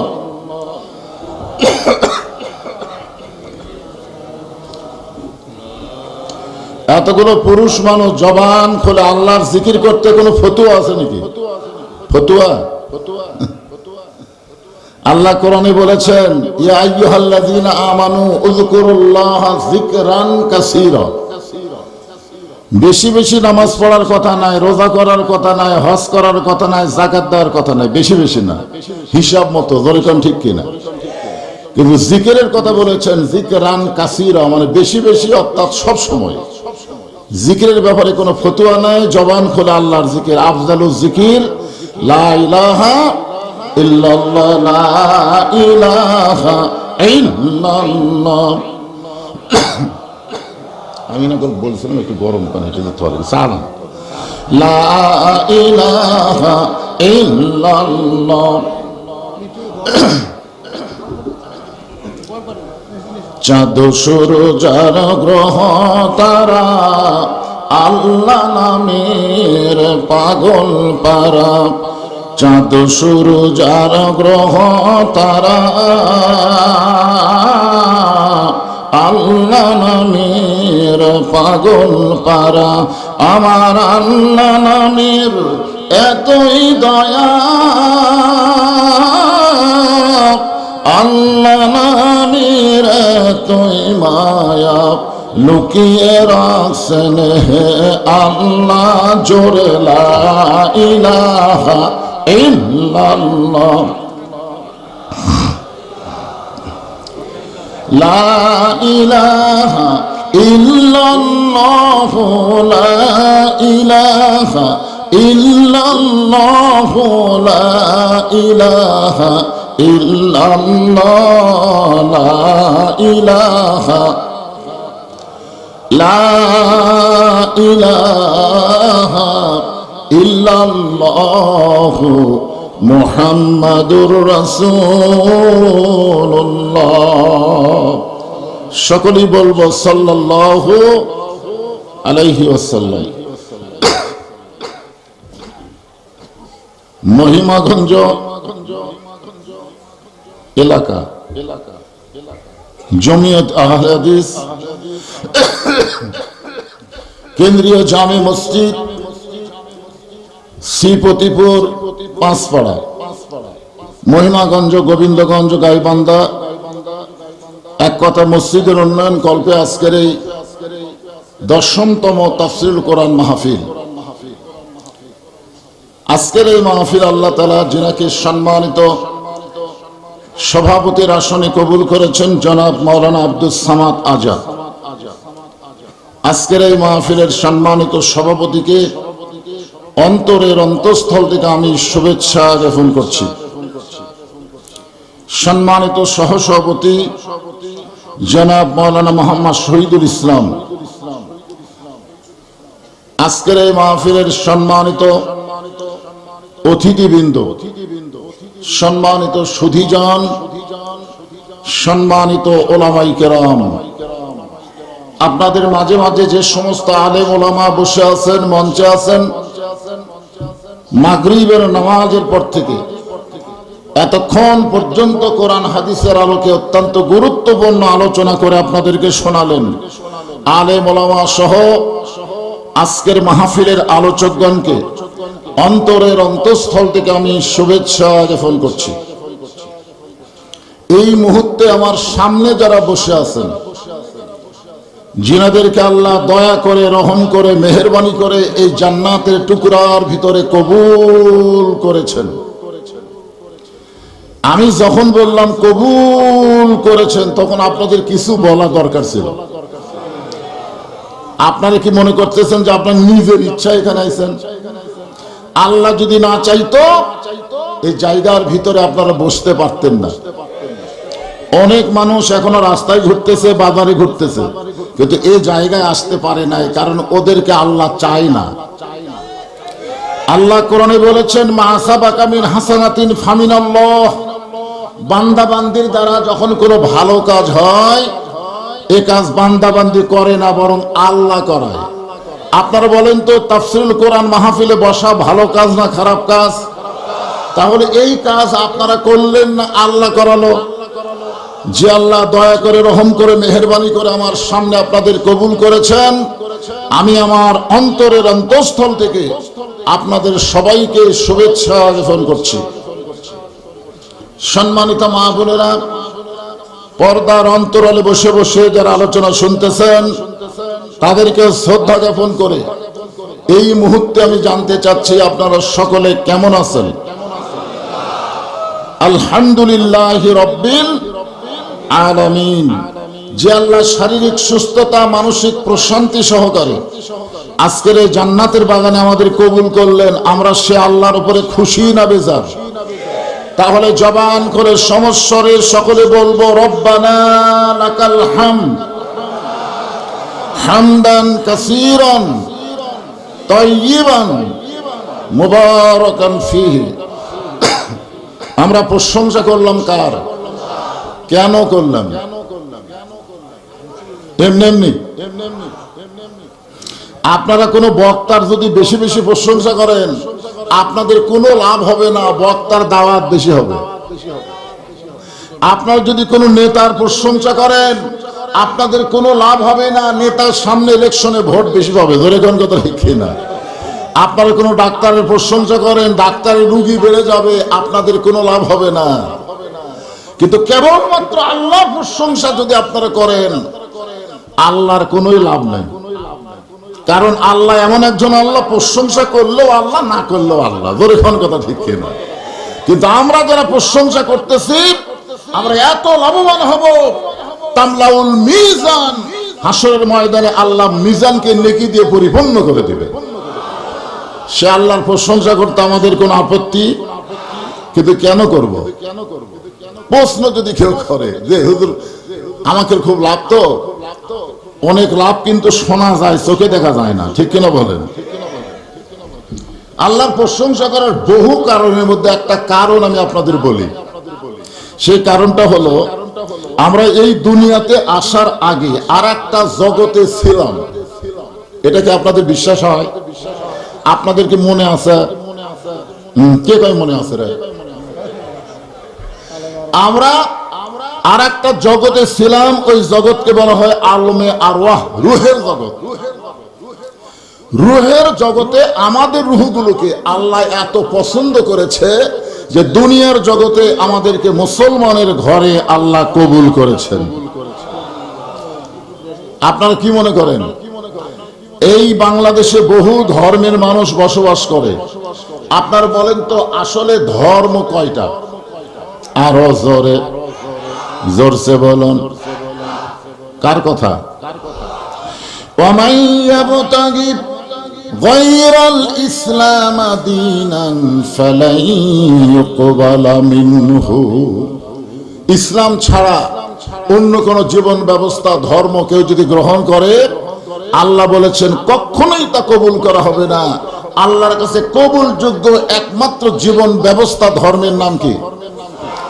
ইন্নাদ-দীনা ইনদাল্লাহিল ইসলাম। ভাগ্য গুণে আমরা সেই ইসলামের ভিতরে আল্লাহ কবুল করে মুসলমানের ঘরে কবুল করেছেন। খুশি না বেজার? তাহলে জবান করে আর একবার বলি আলহামদুলিল্লাহ।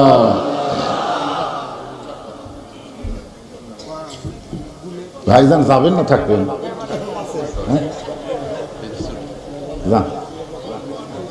কারণ আপনাদের অনেক ব্যস্ততা এখন। আচ্ছা ঠিক আছে, আর একজন এসে চেয়ারে বসেন। ভাই যাওয়ার পরে আপনি তো আসেন। আচ্ছা আসেন।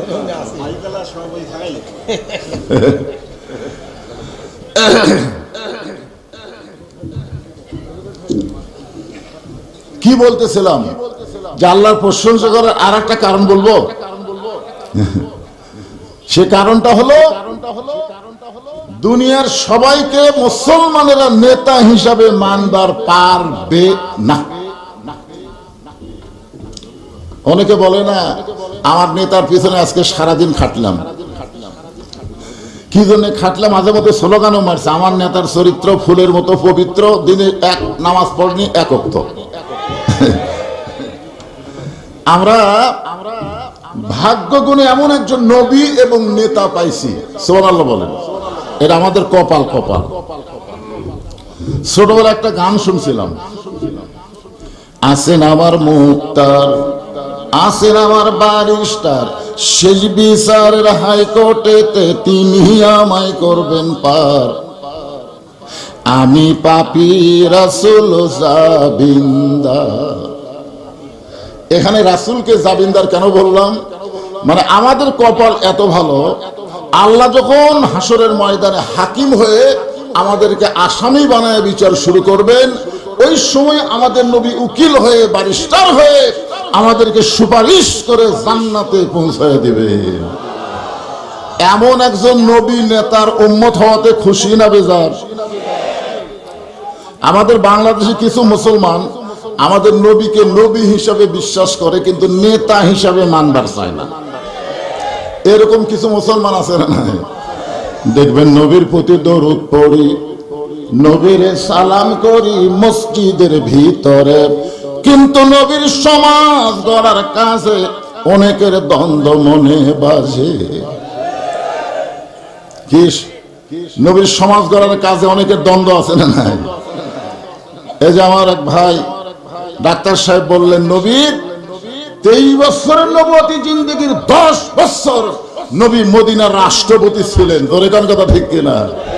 আজকে আমাদের মতন হুজুরেরা যখন কোনো রাজনীতি করবার চায়, তখন সাইড থেকে একজন বলে, হুজুর রাজনীতি করবেন না।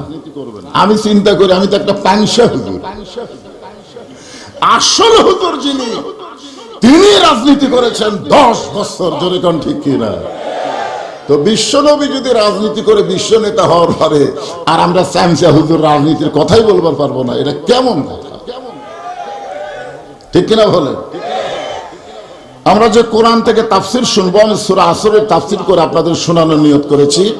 আপনাদের কাছে স্বীকারোক্তি নিতে চাই, এই কোরআনে কোনো সন্দেহ আছে মনে হয়? আল্লাহ কোরআনের প্রথমেই বলেছেন, জালিকাল কিতাবু লা রাইবা ফীহি হুদাল লিন্নাস। কি হুদাল লিল? সভাপতি সাহেব ধরে দিয়েছে যে হুজুর আপনি ভুল করে চলে যাবেন, তা চলবে না। লোকমা দেওয়ার মানুষ মাহফিলে আছে। ধরে কোন কথা ঠিক কিনা? আমি এখানে ইচ্ছা করি হুদাল্লিন নাস বলে আপনাদের কাছ থেকে লোকমা খাবার চাইছিলাম, লোকমা খাবার চাইছিলাম, দেখি আপনারা কি কন, কিন্তু কিছুই বলতেছেন না। হ্যাঁ বলছে তো, মানে পাইকারি হারে এই কোরআন থেকে সবাই হেদায়েত পাবে না বলেই আল্লাহ মুত্তাকি শব্দ উল্লেখ করেছে। ধরে কোন ঠিক কিনা? আপনারা বলেন তো, আপনারা যে কোরআন তেলাওয়াত শুনতেছেন, ওয়াজ শুনতেছেন, তাফসীর শুনতেছেন, এর চাইতে শ্রোতা হিসাবে আবু জেহেল ভালো ছিল না খারাপ ছিল? খারাপ বলে। আপনারা তো বসে থেকে শুনতেছেন, আর বসারই শুরু হয়নি। আল্লাহর নবী যখন কোরআন তেলাওয়াত করতেছিলেন, দাঁড়িয়ে দাঁড়িয়ে চোরের মতন চুপি চুপি সারা রাত কোরআন তেলাওয়াত শুনছে, সারা রাত। সকালবেলা গিয়া হঠাৎ আবু জেহেল মিটিং এর মধ্যে মুখ ফসকে কথা বলে না। এখন বাংলাদেশে কিছু কিছু নেতার মুখ ফসকে কথা বের হচ্ছে, মুখ ফসকে। আপনারা বলেন তো, শহীদ প্রেসিডেন্ট জিয়াউর রহমান বাংলাদেশ কিছু কাল শাসন করছে, তিনি যখন বাংলাদেশ শাসন করেছেন ভুলেও একটা বড় রাজাকার শব্দ উল্লেখ করেনি। কেন করেনি? কারণ ওনার প্রধানমন্ত্রী ছিল রাজাকার। খালেদা জিয়া যে কয়েকদিন বাংলাদেশ শাসন করেছে, আপনার দেখবেন খালেদা জিয়ার 91 সাল থেকে 96 সালে যিনি প্রেসিডেন্ট ছিলেন তিনি হলেন রাজাকার। ধরেন তিনি কি? এখন শহীদ জিয়া খালেদা জিয়ার মাধ্যমে যে সন্তান তারেক জিয়া দুনিয়ায় চাইছে, আজ পর্যন্ত তারেক জিয়ার কোন আলোচনায় রাজাকার শব্দ শোনা যায়নি। ধরেন কথা ঠিক কি না? এখন কতগুলো চামচা নেতা, ধরেন কি নেতা, মুখ ফসকা, মুখ ফসকে। আমি বলতেছি আবু জেহেল কিন্তু মুখ ফসকে ইচ্ছা করে বলেনি, মুখ ফসকে বলেছে। এত সুন্দর কোরআনের বাণী, রাতটা কোন দিক দিয়ে গেল আমি বুঝবারই পারিনি। সুবহানাল্লাহ কবেন না? এত সুন্দর কোরআনের বাণী, রাতটা কোন দিক দিয়ে গেল আমি বুঝবারই পারিনি। এমন সময় মিটিং এর 1 নম্বর আবু সুফিয়ান বলতেছে, নেতা, যেই কোরআন শুনতে রাত কোন দিক দিয়ে যায় বোঝা যায় না, সেই কোরআন ধরলে অসুবিধা কি? না শুনলেই যদি এত মজা হয়, তাহলে সেই কোরআন ধরার দরকার আছে না নাই? জোরে বলেন, আছে না নাই? আবু জেহেল বলতেছে, আবু সুফিয়ান মারাত্মক কথা কইছিস, তুই আমার কাছে আয়। যে কাছে কাছে কানের কাছে ফিসফিস করে বলতেছে, এই কোরআনকে যদি আমরা ধরি তাহলে তোর আমার ভুয়া নেতৃত্ব চলবি না। বর্তমানে বাংলাদেশে ভুয়া নেতৃত্ব যারা দিবার চায় তারাই কোরআন ধরবার চায় না। ধরে কোন কথা ঠিক কি না?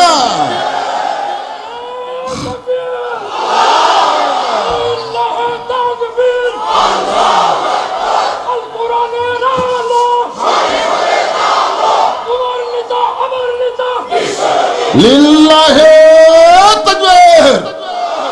আলহামদুলিল্লাহ।